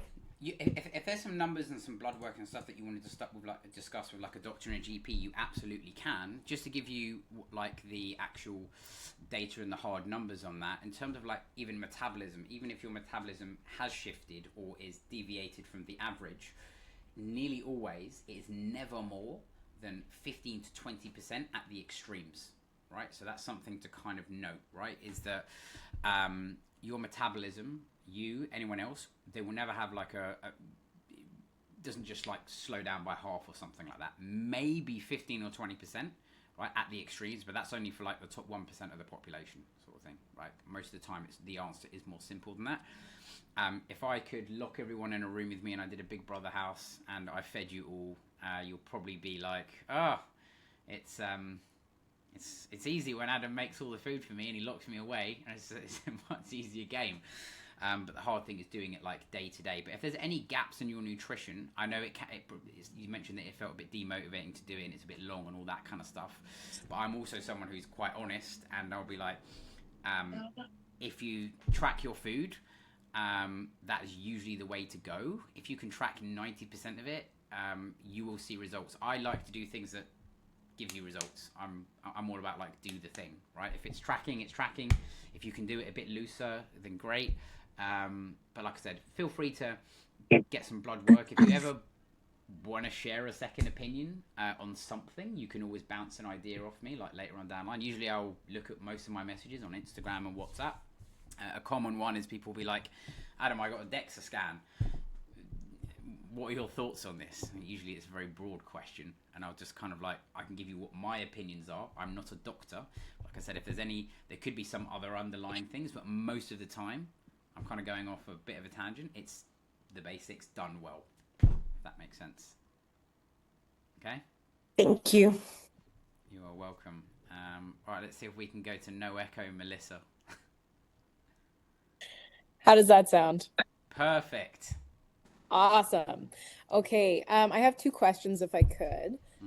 The first one is there anything that's really good for pre and post workouts when it comes to nutrition? Is there any things that you should kind of be eating before or after? I would say if you're training in the morning fasted, that is absolutely fine. Like if you're someone who trains first thing. If you are someone who trains later in the day, like I would probably say more often than not, that's most people. Just making sure that you don't eat anything an hour or so before workouts. And as long as you get in some food that has some protein in it within 2 hours of a workout, you'll be absolutely fine. Because remember, it's what you're doing in the day. Right, it's the net effect. Your body is very smart. It's not going to go, oh my God, even if you don't eat for 3-4 hours, even if you broke down a bit of extra muscle tissue because you didn't get the nutrients in time, right? The next meal, you get a super compensation effect, like, and that's why it's always the net effect of everything, right? So of like what you do in a day. I usually say, to be fair, try to get like calories can be done weekly. Like that's the most important thing.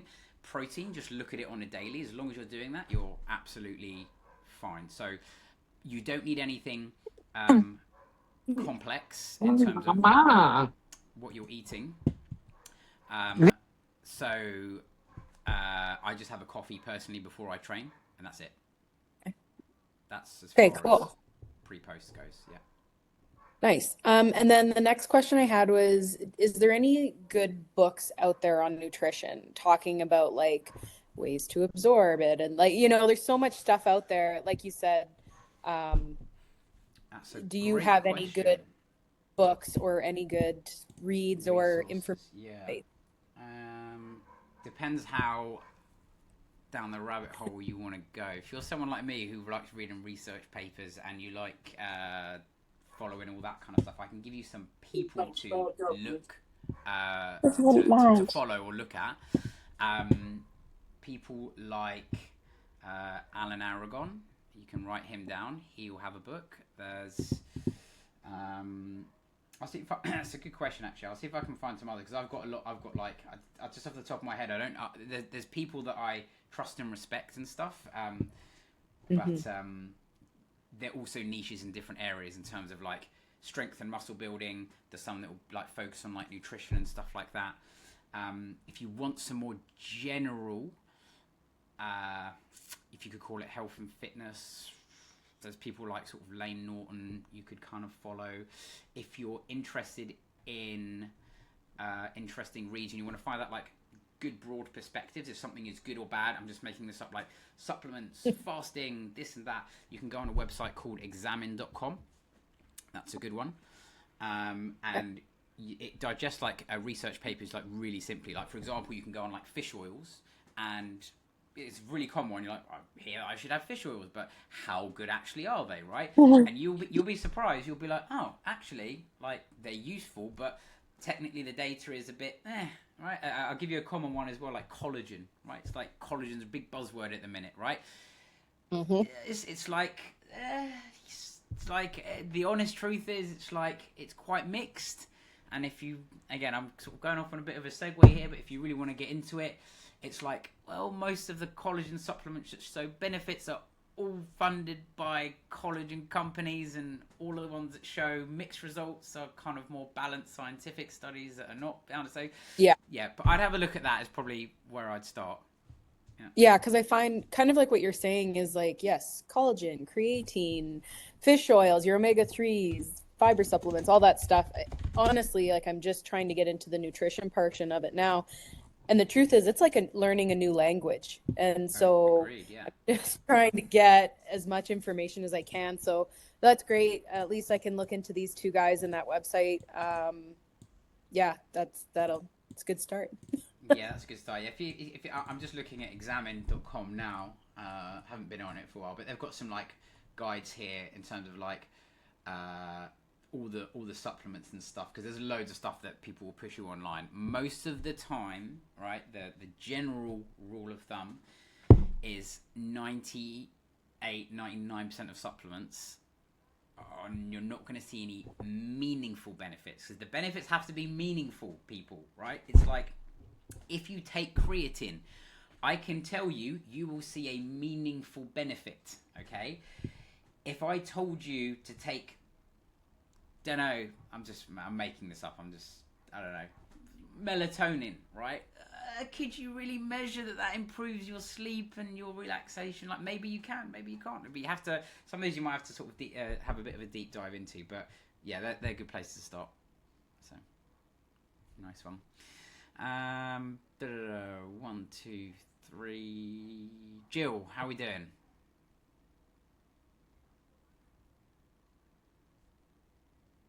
There we go. Hello. How are we doing? Hi, fine, thanks. Right, so I use Fitness Pal at the moment to track my foods, and it gives you the macros for fat, carbs, and protein.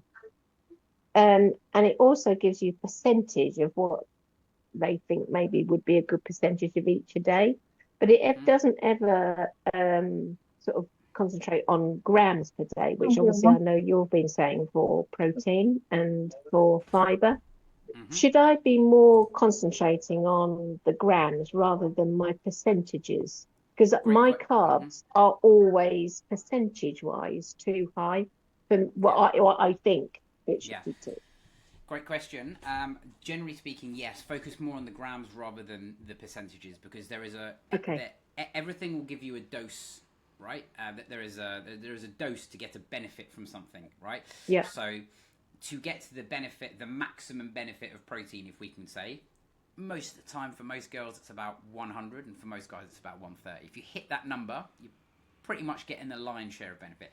Same thing for fats, right?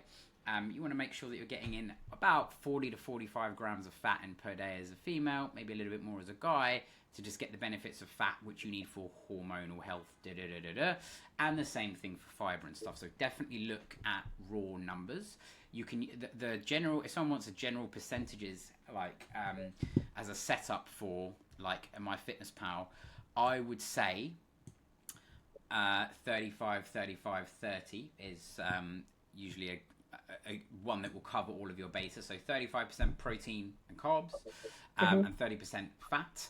And don't worry, like, let's say you hit your protein target, just doesn't matter if your carbs are higher, your fats are, you're never going to be able to micromanage. I don't even pay attention to it, and I love numbers, Right. and I'm like a nerd, and all I do every day is I just go, where's my calories at, to be honest with you, because my meals are the same.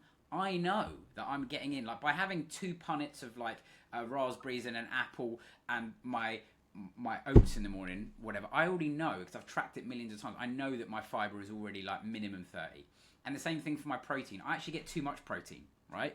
If I have 4 meals and I have like a fist-sized portion of protein with each meal, I'm more than covering my protein needs. I'm going to hit probably like 150, 160 grams.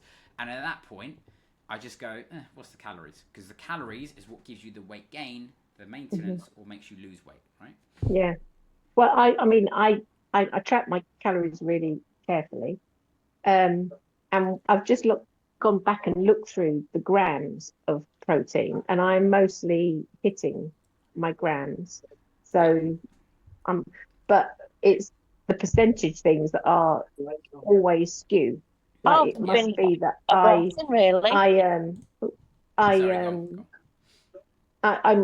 don't know, I must be a bit carb heavy on my meals, maybe. If you go over and you're over on your carbs, honestly, it's absolutely fine.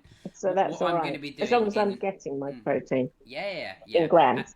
Yes, absolutely. And what I'm doing in my app, because I have a hilarious record that I get reminded of in my coaching group every single week. I have a record of something like logging in MyFitnessPal for something like, don't laugh at me everyone, like 12, 13 years in a row every single day, because that's just, I know these apps inside out. So what I'm going to be doing in my app is, it's actually like community based in terms of like, I'll be there, I'm going to be doing like 2 of these calls a week and all that kind of stuff, right? But also I really realised that I'm trying to nail the food tracking side, because I know what overwhelms people. I know all of your problems already before you've even picked up the app, or if you've been using it 2, 3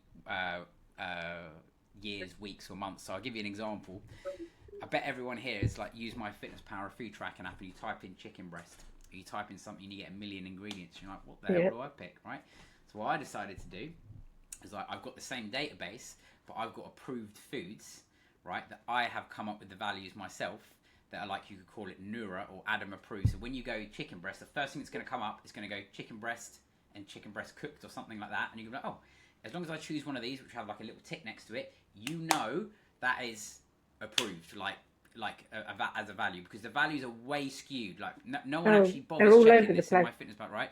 So I'm going to have that for every single ingredient to make it. My goal is to make it so easy in this app that you go, that like, I just need to remove all of these objections and stuff that's really hard, all the functionality and all that kind of stuff. So, yeah, I've gone on a tangent again, but yeah. That's fine. Could I just ask, because FitnessPal does work for me. I have used it for quite a few years. In Noura, will I be able to log like my own recipes? Will you be able to build a recipe in there that you can then keep using your figures? 100%. Everything is going to be. I know what all of you lot want before you even want it. Like you want all of this custom stuff, and you want to be able to create your own meals, save your own meals, use my recipes, have them all there. So when you type them in, you don't have to scan barcode. You won't even have to do that. Yeah. And you'll even be able to create meal plans based off like my DNA and stuff. So for example, I've got like 600 recipes, and you'll be able to, let's say you're like, I want a meal plan, work out my calories for me. That is going to be, I don't know, I want 4 meals, and I want roughly this amount of calories for breakfast. You can slide it all in and it will update all the ingredients for you. So you'll see all this once I actually get the first test group. So I'm testing out on the people who are in my coaching next week. So by the way, if anyone is still on the call and they've joined the coaching, you're going to be, you get to use it first basically, because I need the feedback. I want you all to basically just, when you start using it, give me the feedback. And the good thing is, because I'm not using someone else's app, I've invested heavily in this to basically make this the best that I can make it. So anything you lot tell me every single week, you're like, I want the font bigger, I want you to have this pinned to the top, all this sort of stuff. As long as it's not an unreasonable request and it's something that you lot want, I'm building it for what you lot all want. So if you're like, I want a meal planner that can do X, Y, and Z, as long as you let me know, I'll be updating it every week and I'll be on the calls, guiding you through it and doing all that sort of stuff. So hopefully it's good. I think you've got the right person who's tracked for long enough on MyFitnessPal. Don't know if anyone else has found this. If MyFitnessPal did an update about a month ago, the interface is shocking. That's not me saying that. I don't like it. They changed it. The thing's not pinned to the top. And I stopped using the app. I've been using it for 15 years. So I started using something else. It went weird. When does Noura go live? 6th of July. That's but when I mean that's the plan, I mean that's when it has to go live. So it's all getting done in the background. And as soon as I get a few screenshots of what things will look like, I will share it all with you. But it will be good to go, and from there it will just be like refining everything. I'll make sure that all like 98% of everything that needs to work in there will be in there. There might be, this is just me being honest, there might be a few like I'll have like educational videos in there, but I'll fill that up as I go. But the stuff that all of you want, which is meal tracking, AI, joining my calls, you'll have a community, you can all talk to each other. I'm going to put out posts and stuff every week and everything. So I'll try to make it something where you're like, it's your nutrition app, go-to kind of nutrition app, if you like, that hopefully make things simple and easy to stick to. So that's the goal. We'll see. Okay, brilliant. Thank you very much. Nice one. Thank you. Kavitha, I think, if you're there.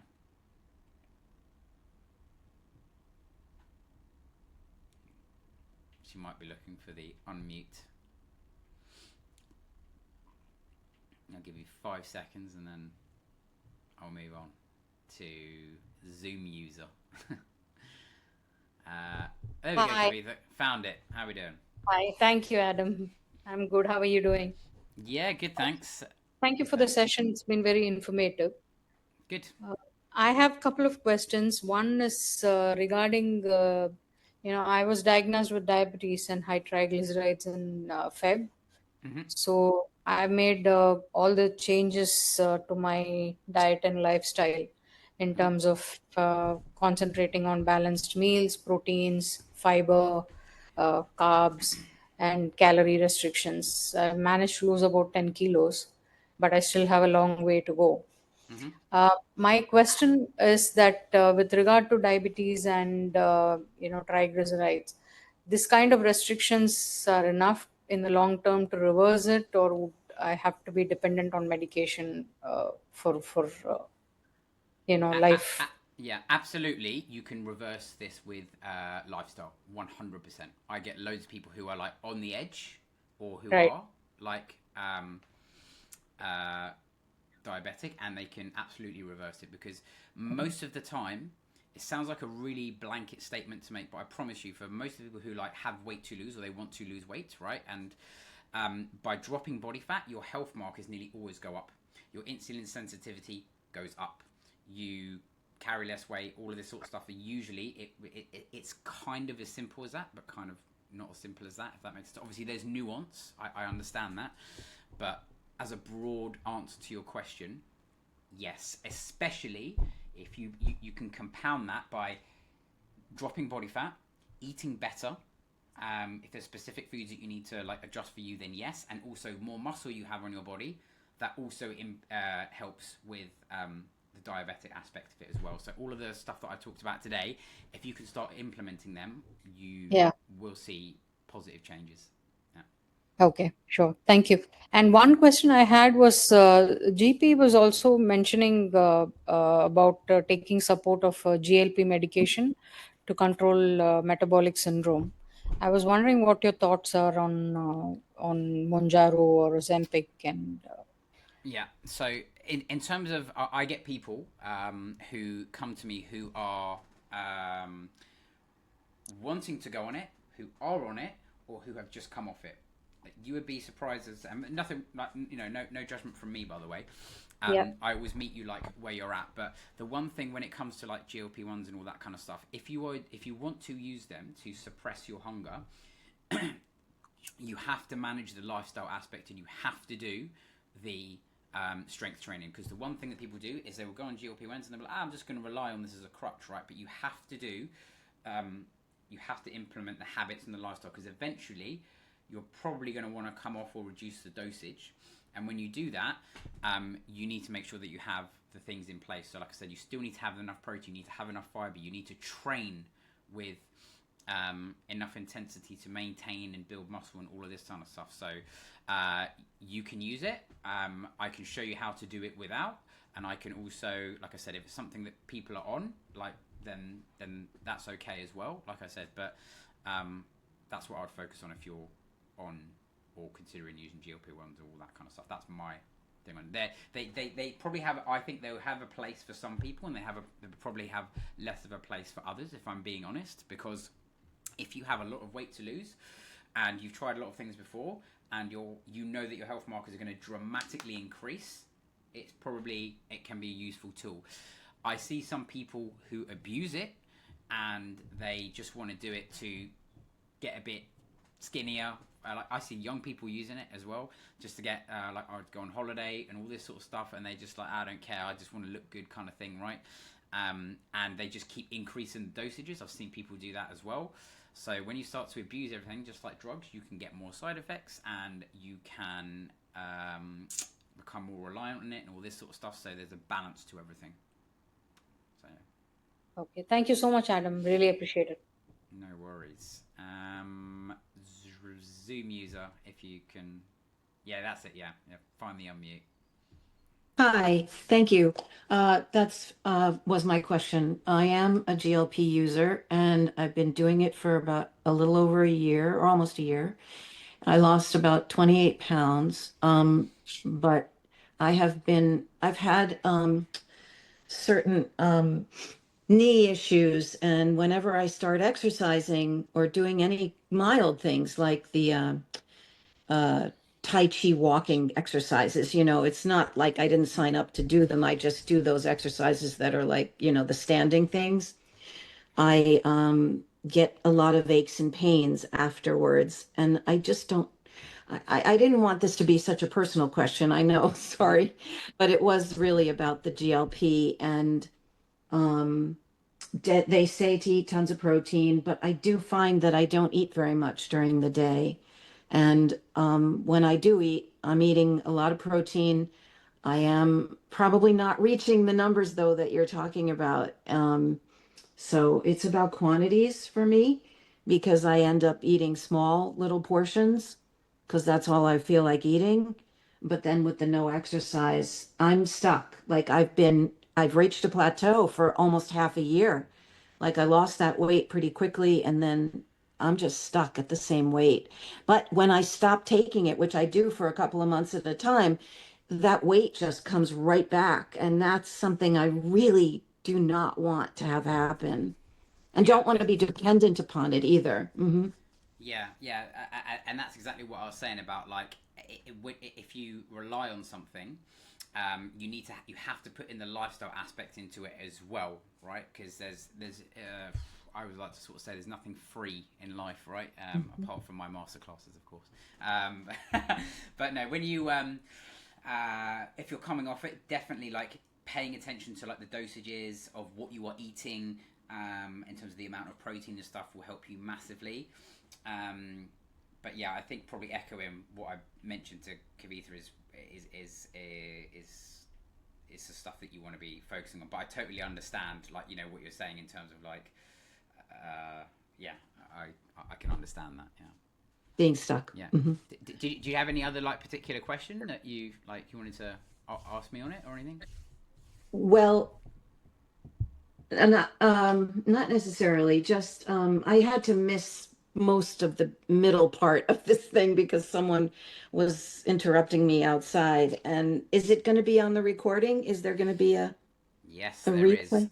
Only Okay. you lot get it on Tuesday morning because basically I have to spend overnight Okay. like compressing the file because usually they're like Oh, 2 I hour do videos. have one more question. Yep. How do you feel about the, I go to a healer sometimes and he really believes in fasting, and I have done that in my life, and it's easy for me to do. I don't find it difficult. Do you think of it as a cleanse? I mean, do you think that that is good for our bodies or what? So when it comes to anything to do with fasting, um, fasting will not give you any other benefits that a conventional calorie deficit or restrictive calorie thing will give you. It just won't. Even if you'll see people talk about cleansing and what's happening if you don't go through these water fasts and all this kind of stuff, right? It's not that they don't work, it's just that they don't do anything that a normal calorie deficit will give you. So I'll give you an example. You'll probably hear, if anyone's read into fasting and all that kind of stuff, what's that word? Where like you Oh, recycle. It's going to the annoy me now. kine Um, kinesis, not no. Ketosis. What's that? ketosis, No, ketosis. no. Well, ketosis is one thing. There's another thing. I can't remember what the word is now. Autophagy. That's the one. Autophagy. It's going to annoy me. I was Right, going to right. start. Yeah. Yeah. So it's basically like that. Your body like starts to regenerate new tissue and cleanse out all the Right. bad ones and all that kind of stuff, right? Yeah. And those benefits are present and they happen when you are fasted, but they also happen at the same net effect and the same rate when you're in a sustained calorie deficit, because everything is like, you know, it's usually the net effect. If you equate for calories and you equate for protein and all that kind of stuff, the results are the same. The one thing I can tell you is it's not to bash fasting, but all things considered equal, you are on average likely to maintain or build less muscle when you are in a fasted state. And that's where I sort of said about like the protein side of things. And you do have a window of like at least a daily window where you want to maximize the protein from your workouts and all that kind of stuff. So a more conventional, say 3 meals a day of eating will give you over the long term a net better effect on like muscle retention and muscle building. And I'm not saying that everyone should like follow what bodybuilders are doing, right? But you won't find most people who are like trying to build and retain as much muscle as they can going on 3-day fasts. You just won't. Otherwise, professional athletes and coaches will be doing. If there was some magical benefit, right? Having said that, it actually doesn't matter if you fast in with one meal. You want to have one meal. You want to have 2 days. You skip breakfast. Actually, the difference is not that much. It's just the net effect is, like I said, roughly the same. So the difference between fasting and not fasting is it's almost the same as long as you equate for calories, protein, and fiber. Except do you sometimes think that the body goes into that starvation mode and then it retains, too much fat or weight because they think you're starving yourself? No. I Okay. promise you, if I had something, I would tell you if there's something else that I knew. Your body doesn't really work like that. Some of the videos that I watch, I watch a lot of videos just because I'm just interested in like what other content creators will push out there. I'm like just to sort of see what they say, and I'm very particular with. I listen to the wording that they use,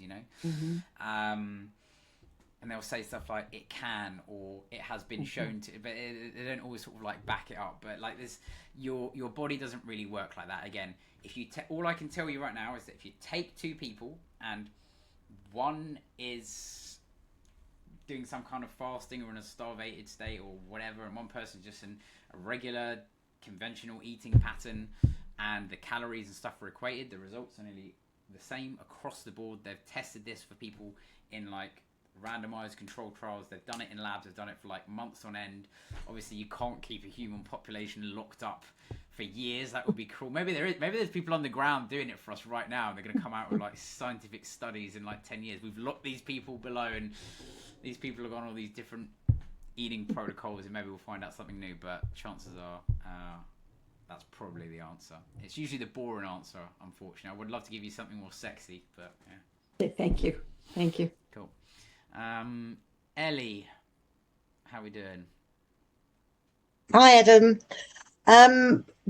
I've been tracking for a whole week now, and it's the. Can you give us any just like quick grab and go things to increase the protein? Because sometimes you don't have time to like, grab a chicken breast or all that sort of thing. So you said chia, you said berries. Can you give us a couple of other just quick grab and go things? Yeah. Just to give a quick protein boost. I would have the things that I always have on hand is low-fat Greek yogurt, very versatile, very flexible, right? It's not that you can't have like non-fat Greek, full-fat Greek yogurt, but I would have 5% or less because otherwise the calories start to rack up. If you want a good grab and go, what's the word? Can't think of it, but basically, for every 100 calories, okay, that you consume as a protein source, try to make sure that you're getting at least 10 grams of protein for it to be considered high protein. So anyway, Greek yogurt, I would have like whey protein if you're struggling for grab and goes. Whey protein is absolutely fine. It's completely acceptable. What is that? Whey protein is you're asking me like actually what it is, or like it's just protein powder. So it's like it's a byproduct of like dairy, right? It's just dairy, right? And yeah. Doesn't that make things very gloopy? I've not tried it, but I've heard people say it makes things No. I promise you, it might change your life. If you're looking for something quick and easy, if you get like 200 grams of Greek yogurt, dollop it in a bowl, 1 scoop of whey protein, mix it in, dump something, anything you like on there. Don't know, my homemade granola, my berries, dark chocolate, 45 grams of protein for like 350 calories. Amazing. Other stuff that I like to make, right? I make a lot of slow cook stuff, right? I think it's a very underrated thing, right? Get a joint of beef or a chicken something, just slow cook it, and then you can freeze them into pouches. You can put it in the fridge, and then you've got like a protein source where you can just go into the fridge and you're like, okay, cool. If I have a quarter of this, 30 grams of protein, add it into a sandwich, add it to some rice, put it into a pita bread, don't know, something like that. Something that's quick and easy. All the stuff in my recipe books, every single recipe will get will give you the right ratios of protein per calories. Okay, so that's another thing. If you do end up, or you have got my recipe books, that's what I do there. Classic go-tos: a tin of tuna. That sounds really boring and really unappetizing, but like tuna is just lean sources of protein is really flexible and versatile. You can add it with like Greek yogurt, cottage cheese. You can balance it out with like a bit of like mayo, all that kind of stuff. Anything else that comes to mind? Because there's this guy that does like healthy recipes. Did someone say this guy does healthy recipes?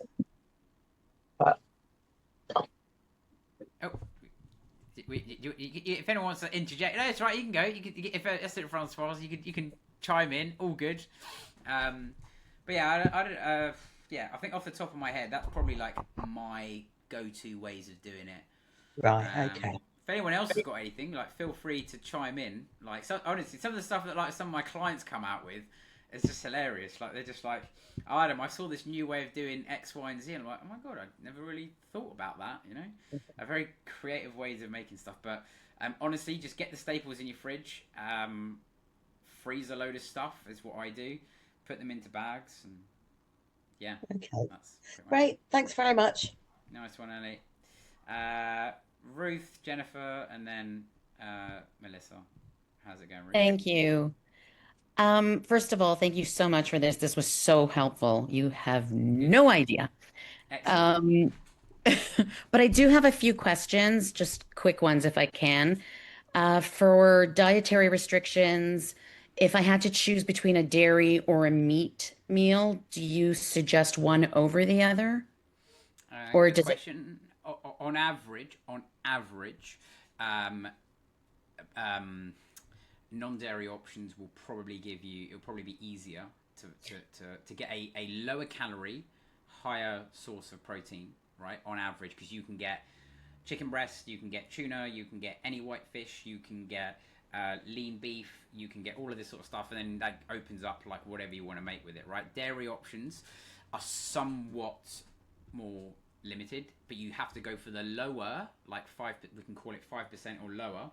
Right.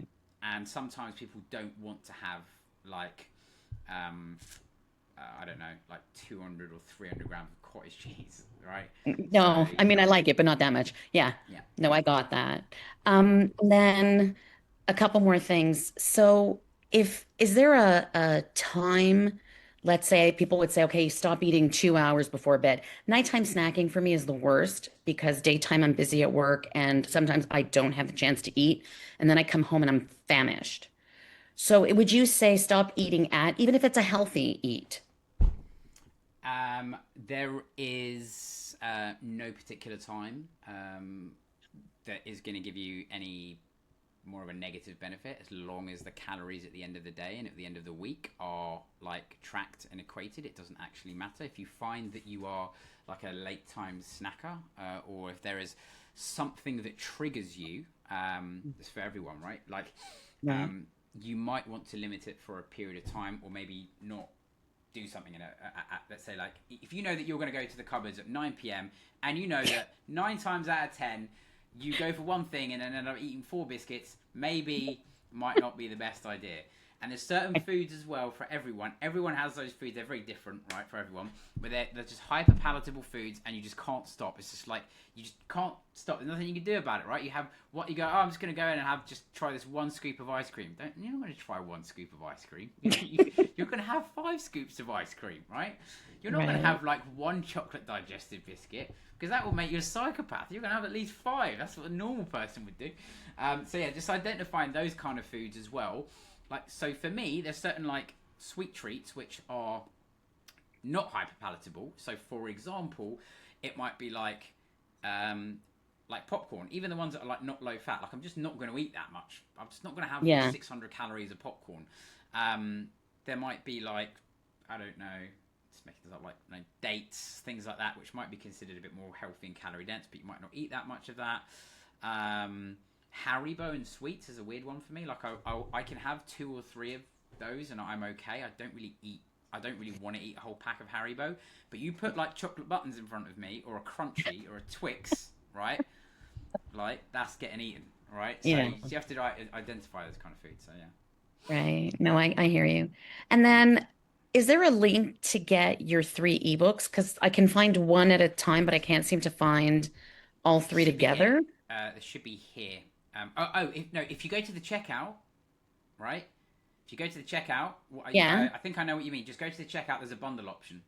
Oh, perfect. Okay. And then lastly, is the calculator for the BMR that you were talking about initially? Yes, it's because I can't. I'm surprised that my mental capacity has dealt with this call. It's later so for you well. than it is for me. I know. I'll tell you what I'll do for the 116 people who are still here. I shall put my magic calorie calculator, which is, if I can find it, I'll put it into the chat, and you can use it. This gives you a good starting point. Perfect. Thank you. There you go. I'll put it into the actual Zoom chat. Actual Zoom Try chat. that. Give that a go. That's also in the ebooks, by the way. So Perfect. if you want to use that, that's Perfect. And then really, I just wanted to wish you best of luck on July 6th, and I'm looking forward to it. Thank you. Yeah, hopefully it goes well. I'm sure that I'm going to have like a busy 5 weeks and a meltdown on launch day. So if anyone sends me a message on July the 6th and you're like, Adam, why haven't you responded to me? It's because I'm having a meltdown. We won't bother But you. We won't bother all you good. for a month. No, it's all good. It's all good. It's all good. Thank you so much. You are more than welcome, Ruth. Have a great week. Thanks, you too. Jennifer Farah, how you doing? Jen. Hello, how are you? I'm good, thanks. How you Thanks doing? a lot for the session. It's awesome. It's so interesting. Uh, I'm a mother of two. I'm 32 years old. I know I'm still young, but I'm suffering from PCOS and endometriosis, and I'm struggling to lose weight. So I'm usually bloated, let's say daily. So how can I tell the difference between fat loss and water retention when my weight and bloating are fluctuating a lot? So It's the simple answer to this is consistency over a long period of time. You have to track stuff for, especially if you get more fluctuations because of like time in the months. Because some people get like quite wild fluctuations in weight and PCOS and stuff like that. Track stuff for 4 weeks. I know that sounds like a bit long, but you will be able to get a good amount of data and track stuff daily. So I would track your weight daily. People will tell you that you can track your weight Monday to Monday, or don't track it, or be scared of the scales, all that sort of exactly. stuff. I'm usually someone who's like, just tackle the problem like head on, just deal with it. So you will see, and it will put your mind at ease and actually at rest, where I think when you track stuff daily, because you'll be able to see those daily fluctuations and it won't bother you as much. You're like, oh, it just happens. And almost always, the more data you track, so let's say you track 7 days a week and you track what you eat, your protein, your carb, your fiber, your calories, and your weight, which would be amazing. If you could do that, you will be able to see, oh my God, I can see that it goes up at this time of the month, or it goes up whenever I have these types of food, and you'll be like, oh, I get it. And there's nothing to be worried about, you know? But if you kind of just randomly step on the scale sometimes, you're like, oh my God, I've got a fright, it's gone up 4 pounds, right? It's all part of the, and again, kind of like I mentioned earlier, just baking it into the equation of, it is expected that you have up days, even when you are perfect for a week or 2 weeks sometimes, right? But over the long term, if you know that you're in a calorie deficit, and you, like I said, there'll be other stuff that you can track, not just weight. Are you feeling better? Are your clothes feeling a little bit better? Are all the other metrics, like I said, there are many other like non-scale victories that you can track. If that's going in the right direction, then great. okay, thank you. Good. Do that for 3-4 weeks and report back to me. Even a week before launch, I allow you to message me, Jen. All right? Okay, will do. Thank you. Nice one. Mel, go for it. Me again. One more question. So I do travel a lot for work. And so eating out just kind of comes with it. So what I'm wanting to know, like we know that logging and weighing and everything is so important. When you're eating out, is there things that you look for, or how can you kind of log that properly? Do you use, I know there's a lot of like AI ones where you can just take a picture. Yeah. What do you think? Great question. I'm sure something very relatable to everyone. So first thing is, with the accepting part, is that you have to accept that there are just going to be some places that you can't track as well. Okay. Yeah. Now the one thing that you can do is there's many things you can do. You can check the menu beforehand. There are more menus out there than you realize if you sort of just Google them. Right. The other thing you can do is get familiar and just have a standard, I would say, for certain types of food. So just knowing that on average, the average fries that you get, at least over here, Europe, UK, is 500 calories, right? And the average burger that you have is, I'm ballparking here, but like, 800 calories if you get like a burger meal, right? And the average pizza you have is 1,000. The average steak fillet you have is 300 calories or so. The average ribeye you have is 500. So get used to all of those things. And just having that level of awareness will help you. And when you go out, the goal for me and what I recommend to people is actually not necessarily to stay in a deficit. it's to have a basic level of awareness, so that let's say your calorie goals are 1,500 calories, right? And your maintenance is 2,000. Let's say you go 1,500, 1,500, 1,500, 1,500, and let's say you go out on the weekend and you roughly track 2,000, 2,200, 1,800, and that's kind of roughly what you track. That's still okay within the context of the week, right? So that's kind of like a perspective and some things that you can do. If you have buffet foods when you're eating on the move or eating on the go or whatever, just a kind of simple tip really is just build a plate first. Try not to dip into loads of things if you're trying to be conscious of food. So build a plate first and then just go, okay, I'm going to put the rice on the plate, I'm going to put the chicken on the plate, I'm going to put my salad on there, and I'm going to put, I don't know, whatever. So do that first, because I always do that. And whenever we go out with friends, there's like food in the middle, and it's like everyone's picking and whatever, right? But again, I'm kind of like half experienced with this sort of stuff. Yeah. And there's one more thing I wanted to say that was actually useful. It will come back to me. With AI tracking apps, it's a little bit. I'll have it in mine, and I'll show you all how to best use it in the real world, because that's ultimately what is most important. That's the other thing I was going to say, which will also be related to like AI food tracking apps on your phone. If you can go out and keep your food simple, right? Sometimes you need a halfway house where you're going to be like, I'm not going to have the burger and chips, but I'm going to go for a sea bass, right? Or if you have salmon and potatoes, you will have a ballpark. You'll be like, this can't be 2,000 calories. If you get, I'm just not picking on Indian cuisines or Asian cuisines, but if you get a random curry or a dal or something, if someone shows me a picture, I'd be like, don't know, could be 800, could be 2,000 calories. Now, what could be could be 2,000 calories, right? So the more simple you can keep your foods, your goal is not to be 100% accurate. The goal is to be like, average salmon fillet has X, Y, Z. So that's how I'd look at it. And if you practice, the only way to do it is find an app that you like, whether that will be my one or someone else's. I'm going to make mine, as like I said, as easy to use in real life as possible, and I'll give you all guidance on how to use it. So, for example, what my plan to do is I'm just going to be honest and be like, I know what the limitations of the AI tracking stuff is, and I'll be like, if you track fish, salmon, eggs, all that kind of stuff, it will be 95% accurate. If you track a curry, it might be 70% accurate, and this is probably the range you're going to get. But the only way to do it is, what I like to do, this is an exercise for everyone next week, if you've got an extra bit of time.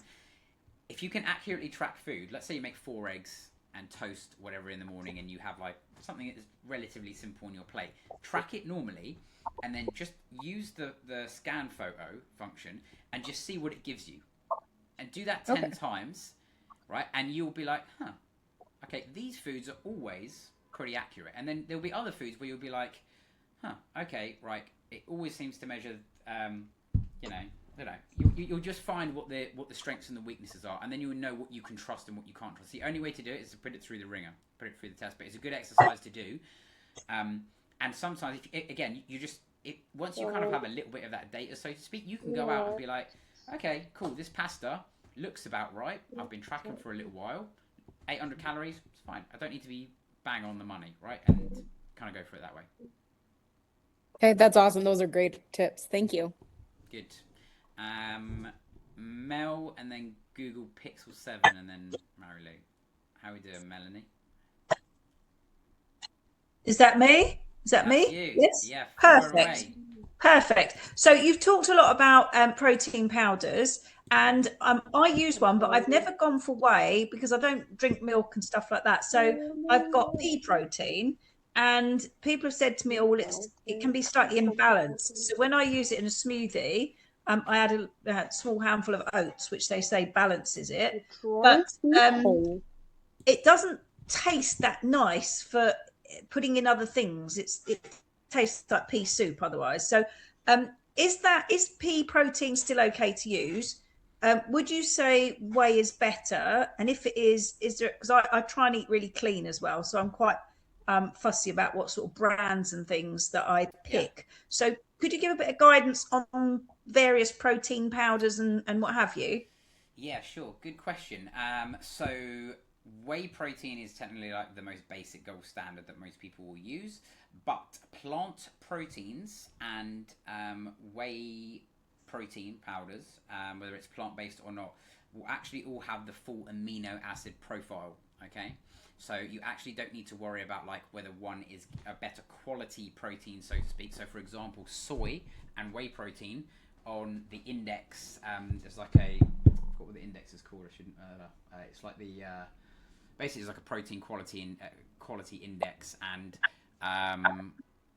they will both score like really high on them, so you don't need to worry from that side of things. Let me just mute that. So don't worry about that. In terms of the flavor profile, you're just going to have to like chop and change between brands and samples that work for you, and see what foods they might, some people might be like, oh, in oats they're disgusting, and you might put it in a bake or a cookie and you might be like, oh, it works really well. I personally just go vanilla. Maybe it's because that's like my personality. Just I like to keep it simple, right? Vanilla works with everything, you know. So that's kind of what I usually use. One thing I would say is for anyone who relies on collagen supplements, this is the thing, right? What they won't tell you, there'll be like 20 grams of protein, but protein is made up of like 8 amino acids, right? One of them is the most important one for muscle building. The one that you're really looking for is called leucine. Now, collagen has no leucine, right? So just in case anyone is relying on collagen only, use whey or use soy is actually better if you're looking to, like, you know, if you're a little bit low, if you're kind of like on the threshold, on the limit of like 100 grams of protein, and you're getting like, say, I'm making this up, 40 grams of 30 grams of protein from like a collagen supplement, might want to rethink that. That's something small that you can add into your arsenal. So on that point of collagen, I've got the bovine collagen because apparently it's better for joints. But I know there's marine as well. So would you say take both, or do you have any sort of thoughts on that? If you have, what I will say is this: is if you have any kind of collagen and that is making up, going towards your daily protein for the day, don't worry about it, because what I said is true, but like usually when you actually combine it with like plants and a bit of different, you know, like your chicken, your this, and if your diet is quite varied, you won't really need to worry about those collagen sort of supplements. So I in terms of like the different types that you mentioned, have the one that you want. And it's actually good to mention as well that, you know, chicken, I think I use it in a lot of my videos, chicken broth and chicken, what's it called? Chicken broth and, I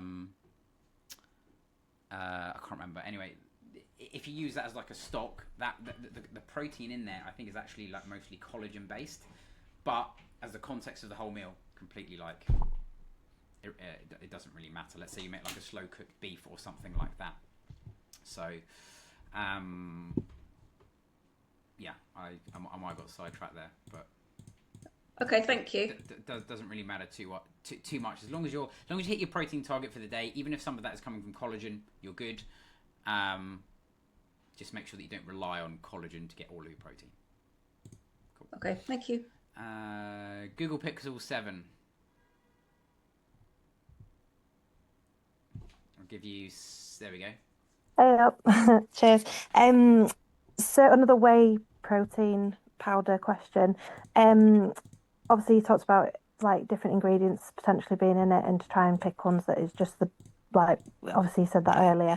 Have you got any recommendations of like a brand that's not like massively like organic and really, really expensive? Yep, I can tell you the ones that I use. Brands, I'm just trying to find them on Amazon. I'll see if I can link them for you lot in the chat. These are the ones that I will usually buy. By the way, I've been done like in the last couple of years, because I usually like experiment with a few things and people send me out stuff, right? I've been done by the wording on some of these, right?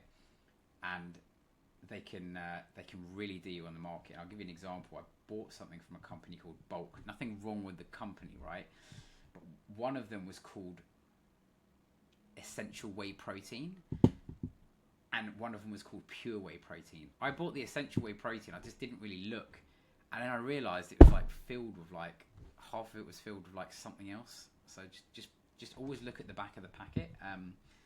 This is what I just found just so overwhelming. It's like the packaging. I know somebody touched on it before with like labels and stuff like that. It's like, oh, I just want somebody who knows what I'm talking about to just say, oh, this is a good one. Yeah. So I would go with. I'm just dumping this in the chat. Oh God, this link looks absolutely massively long. Bulk, My Protein, or Optimum Nutrition. What you're looking for when you get a whey protein supplement, just the gold standard, will be something like 1 scoop, 22-ish grams of protein.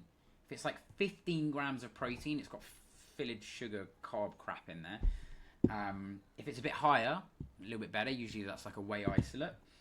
But on the back of the packet, you will know they'll all be slightly varied, but it should be about 22 grams of protein and about 110, 120 calories. That's the ratio that you're looking for. Just like Perfect. if you're ever Thank experimenting. Any company that is like half reputable, so Bulk, I'll put these here. The Bulk, My Protein's been going for ages. Optimum Nutrition. If anyone wants something that's a bit more like organic and stuff like that, I'm not sponsored by anyone. I'm sponsored by Adam Hode, who all I care about is making my own stuff, and that's where you never see me plug anything on my the only thing that is important is the message. And anyway, check that out in the chat. Have a look at those. They'll all be on Amazon. Good place to start. I usually have a bunch of all of them, and I choose them based on flavors, right? So I like the chocolate from Optimum Nutrition. I like the vanilla from Bulk, and My Protein is, I've just been using them since like uni, the UK company. So.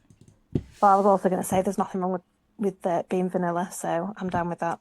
Cheers. Yeah. Thank you. Cheers. I literally have vanilla and chocolate. That's it. I don't see some of these flavors are like cherry chocolate birthday cake, and I'm like, nah, I don't think that would go well in my recipes.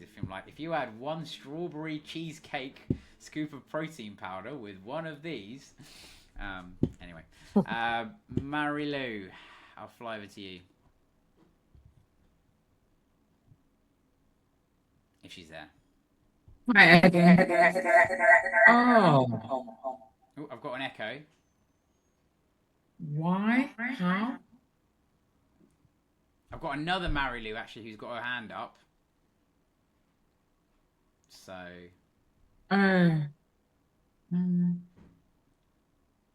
So let me share the video.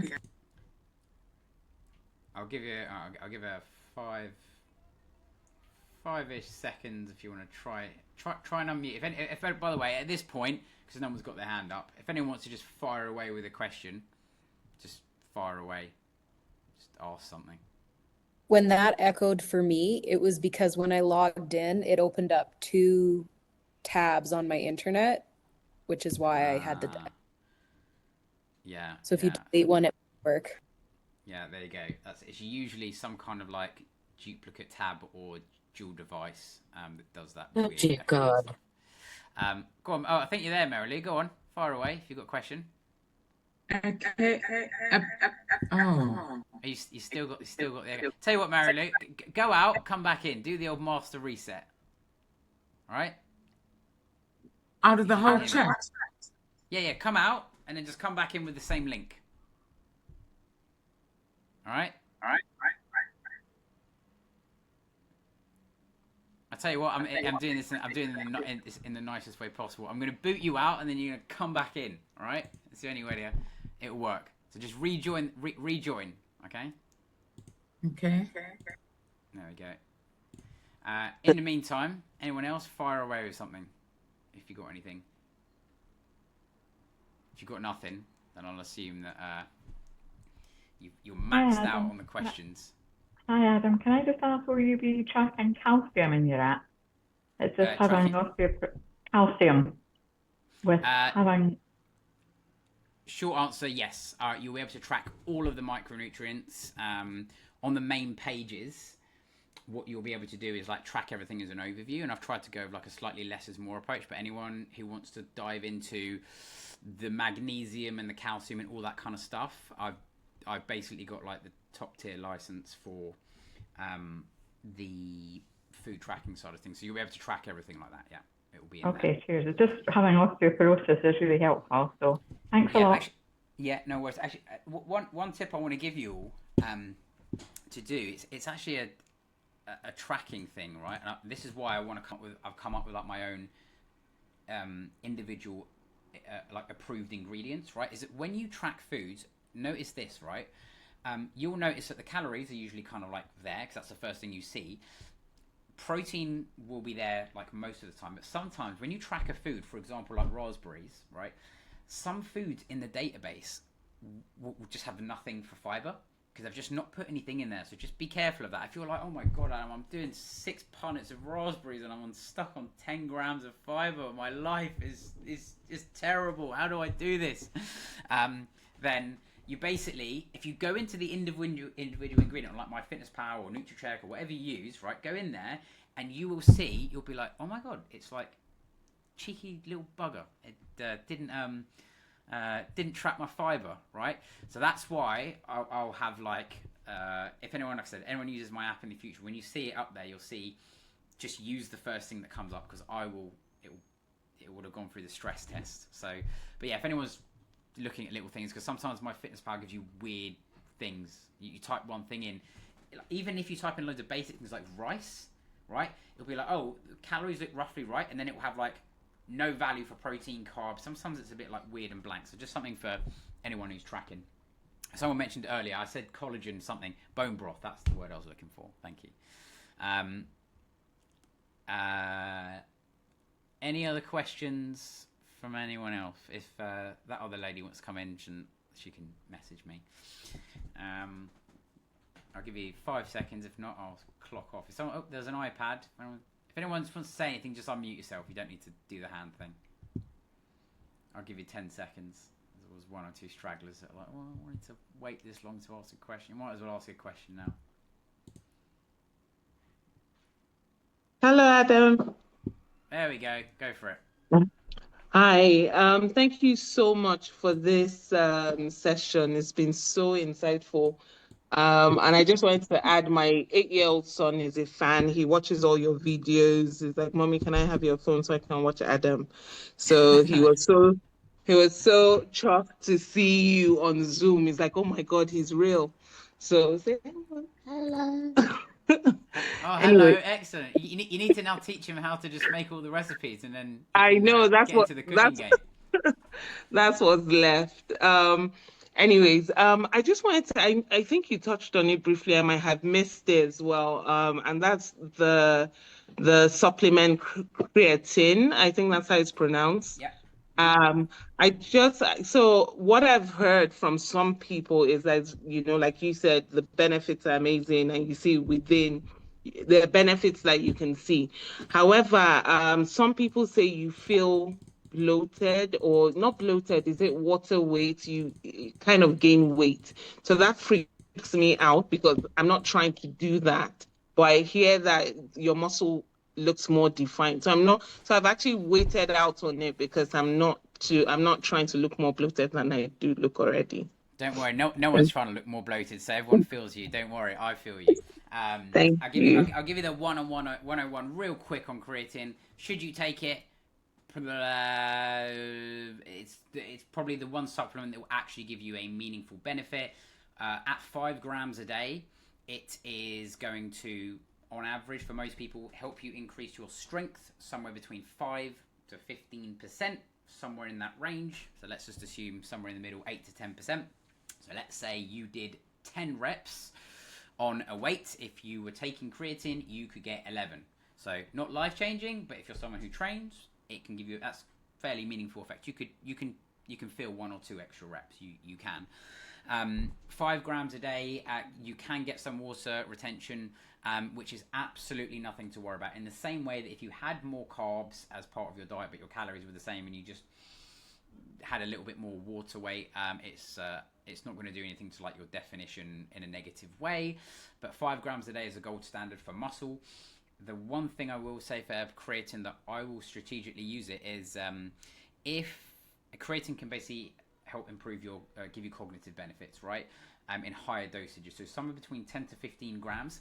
If you are in a sleep deprived or tired state, a jet lagged state, that kind of like mental impairment, it can actually bring your levels back up to like, imagine you got like 5 hours sleep and like, I feel really tired. We'll have those mornings. He's still talking.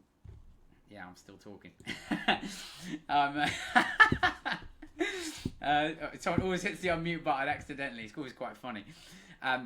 If you have if you have like 10 to 15 grams, you will basically bring your levels back up to like, imagine you had like 8 hours sleep, right? So it will help eliminate the tiredness and the cognitive impairment that you'd get if you were underslept. So that's where creatine can be really helpful. It's a cheap supplement. It's the most studied supplement. It is the safest supplement. It's cheap. Take it in monohydrate form. Don't take it in any random like gummy forms. I would probably just avoid those. Just have the regular monohydrate. Get them in pills and stuff if you want. You just pay a premium for it. Same thing with anything, but I just have the scoops. That way you know what you're getting. It should taste a bit grainy when you have it. If you put it into like a Greek yogurt, or in particular if you have it in like a drink, that is normal. That's what I have to say on creatine. I take it and I stay on it. You don't need to do anything magical. Just, if you want to take it, take it. Thank you so much. Very helpful. No worries.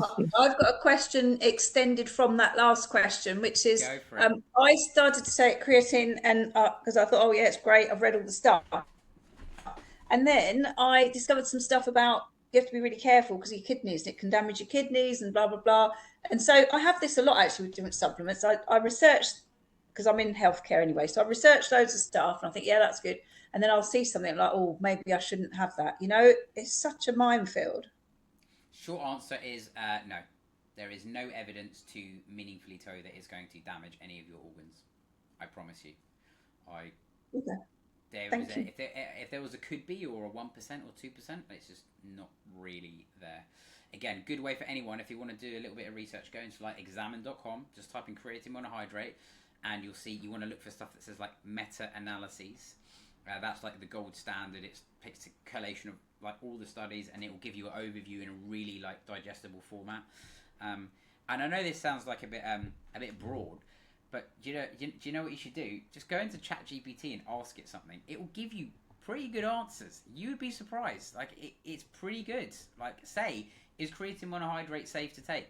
And then imagine it's like your personal assistant robot. Go, okay, show me the scientific papers for X, Y, and Z. Right? It's quite useful, right? So if you want like a quick answer and you want to find out something, use ChatGPT. I'm trying to train my mum to use ChatGPT at the minute because she's terrible at writing emails and terrible at doing messages and stuff, right? So I'm trying to teach her how to do it.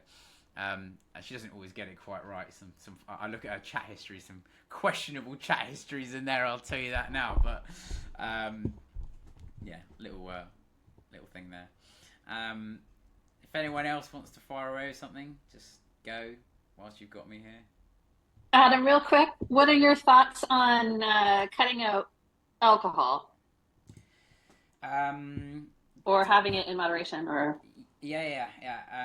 Actually, didn't really touch on alcohol that much tonight. Short answer is,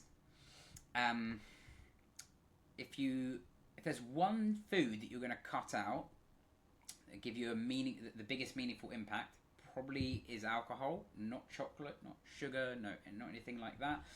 Because alcohol, I'm just kind of being blunt here, right? By the way, I have sometimes a few drinks when I go out. It's not like an all or nothing. Don't think about it completely binary. But when you have alcohol, it will the more you have, like let's just call it 2 units. Let's say 2 glasses of wine or more or equivalent. It will start to disrupt your sleep. And it will disrupt like your decision making, and therefore it kind of knocks on into the next day, all that kind of stuff. That said, 1 or 2 drinks every now and then isn't going to harm you.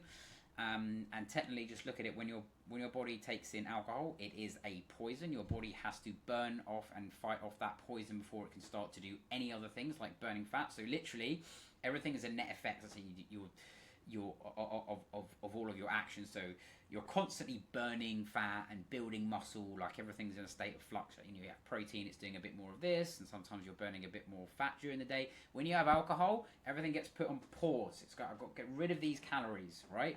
And the calories from alcohol will work in the same way. It's 7 grams. Is that right?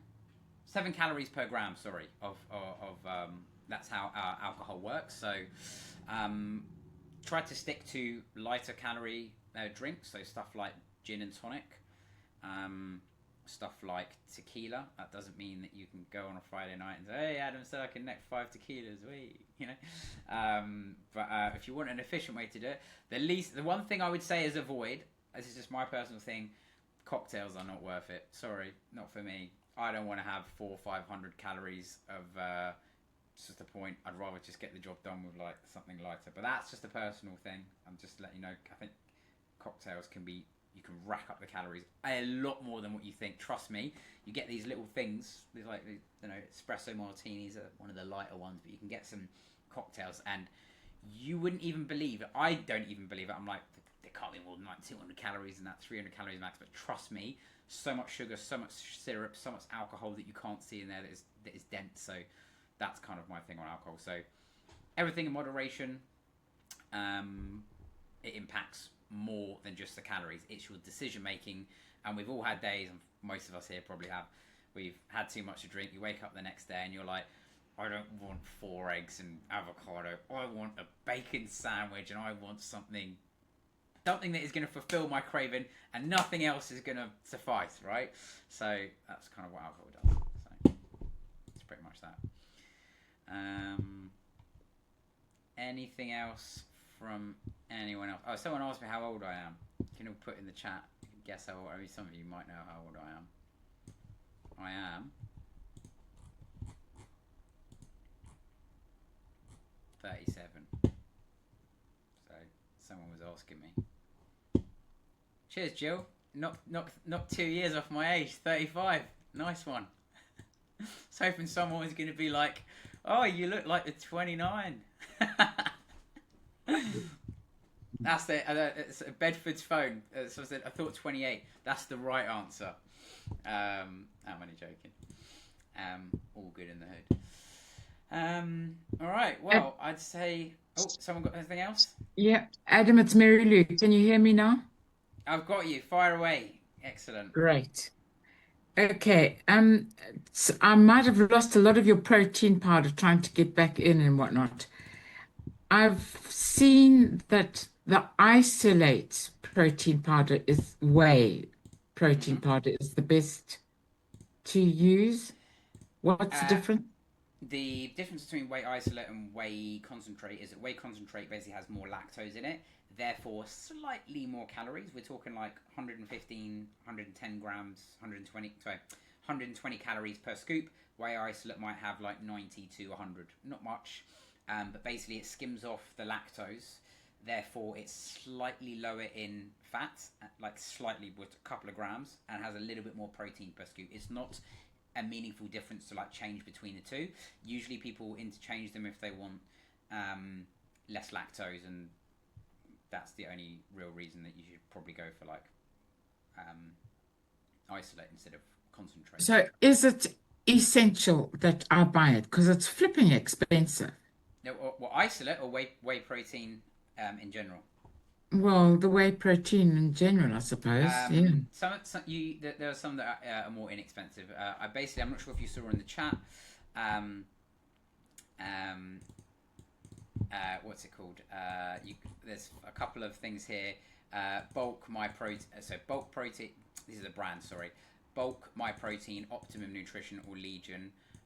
They're in the chat. I'm just going to pop them into the chat again. I'm going to bring it down to the bottom for you, just in case you missed it. Have a look at some of those brands. You can get them relatively inexpensive. Don't buy the ones that look really, really expensive. They're usually some of these protein powders. Honestly, I'm just like unreal. Like that some people buy them for that much, or they can sell them for that much. It doesn't have to be more. So it is important that I have protein powder in my meals. It's important that you get to your protein target. If you feel that you don't get to your protein target using natural food, then you can top it up and supplement with whey protein powders. That's where they are useful. I always have it in the cupboard because why not? Because you're going to have some days where you don't have a lot of time. You want to experiment with something else. You want it for convenience. So why not have something? And also, this is not a bad thing, by the way. Like, it doesn't really have a sell-by date. Like, you know, I mean, it probably does. Don't leave it in your cupboard for like 4 years, but like you'll be all right. Like, it will last for ages. Like, so you'll be good. So Okay. useful. Right. When it comes to the strength training, what's the difference between body weight training and strength training? Both are the same. I think what you mean is, like, if you do body weight training, that's essentially doing like squats, push-ups, glute bridges, planks. Essentially, you don't use any weights. I assume that what you mean with like strength training, like in what you meant, is strength training. You might have some weights like a kettlebell or a dumbbell to make the exercise more challenging. So typically, people will find that squats with body weight is probably going to be very doable. So most people will add weights. So if you can add weights, any weight, you know, like a kettlebell, 5 pounds, 10 pounds, 10 kilos, 20 kilos, whatever you can manage. That's pretty much the difference between the two. Resistance bands? Yes, resistance bands also works well. Yeah, my go-to home kit is for most ladies, I'd say a 6 kilo and a 12 kilo, which is double that number for pounds if you're in US, and a red band. If you do that, you can pretty much do anything, unless you're a little bit stronger and you know what weights you use. But for most ladies, if you want one weight that will do it all, and you're just like really general, relatively new to training, 8 kilos. But most ladies probably, for the goals that, for everyone who's on this call and it's in my coaching, 20 kilos is probably your top out. You probably won't need more than that. You'll be able to do more than enough with that. What about rebounding? What's that? The mini trampoline? If you like that as a cardio exercise and you like that as a form of getting it, like if you enjoy it, do it. But there's nothing. It's just another exercise to do. It's just another form of cardio, really. I wouldn't class that strength training. I'd say that's more like trampolining. And swimming? Swimming is great. It's very low impact. But it will work all the muscles, and you know, like it's good for your fascia muscles.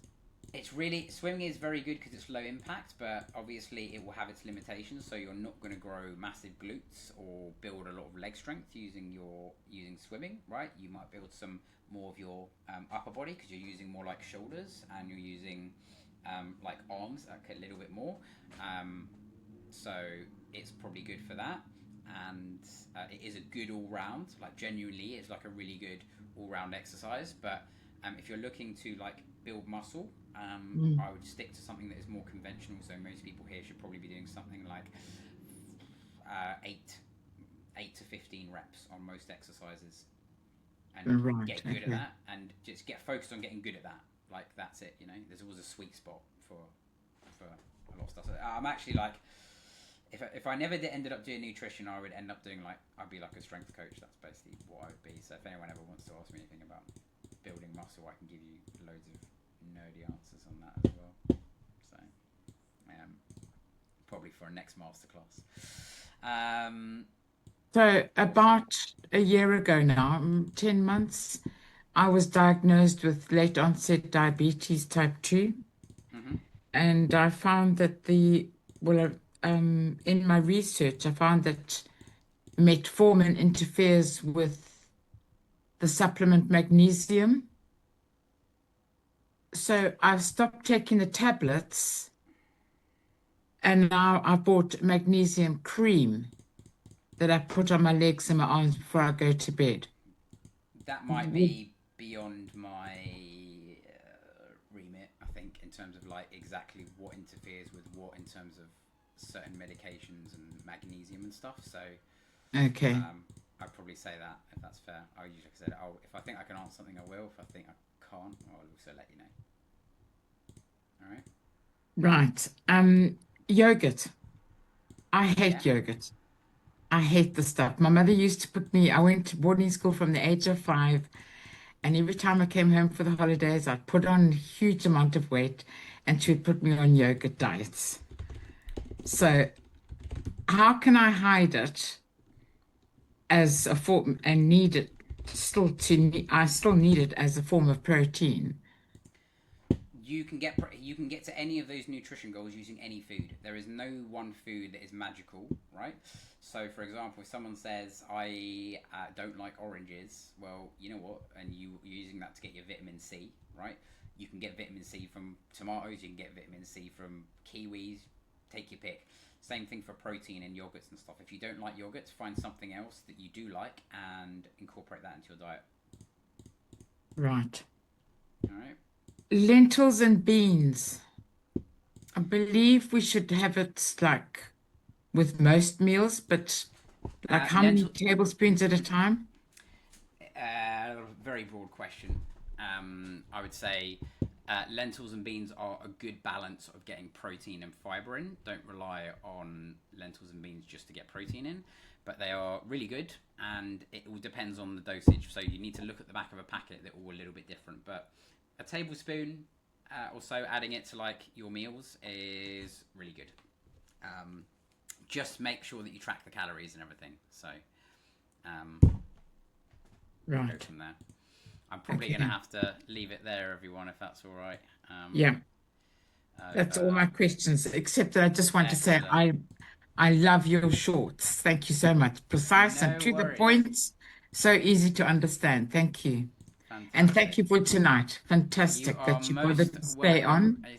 See, I told you, man of my word, right? I was like, I'll stay to the end as long as you need me. 3 hours, right? I know a lot of other content creators are like, how long is your masterclasses take? And I'm like, I don't know, about 2-3 hours. Like, you stay on for 3 hours. I'm like, yeah, it's good fun.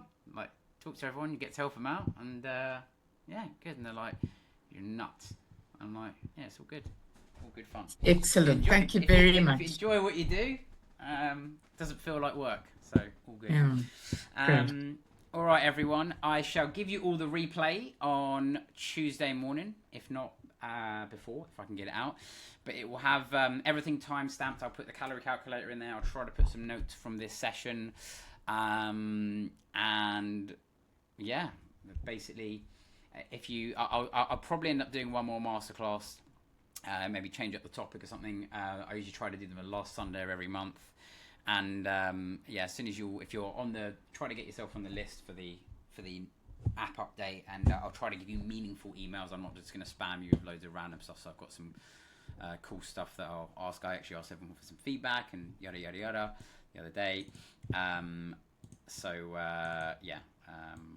it is all good. But I'm glad that you all enjoyed it, and if you made it to the end, it means that you're part of the elite crew. You're the top 1%. So thank you all so much for staying. And I will catch you all in the next episode, everyone. All right? Oh, madam, you have been amazing. Thank you for everything. Thank you so much. Cheers, guys. See you later. Bye. Bye. Bye.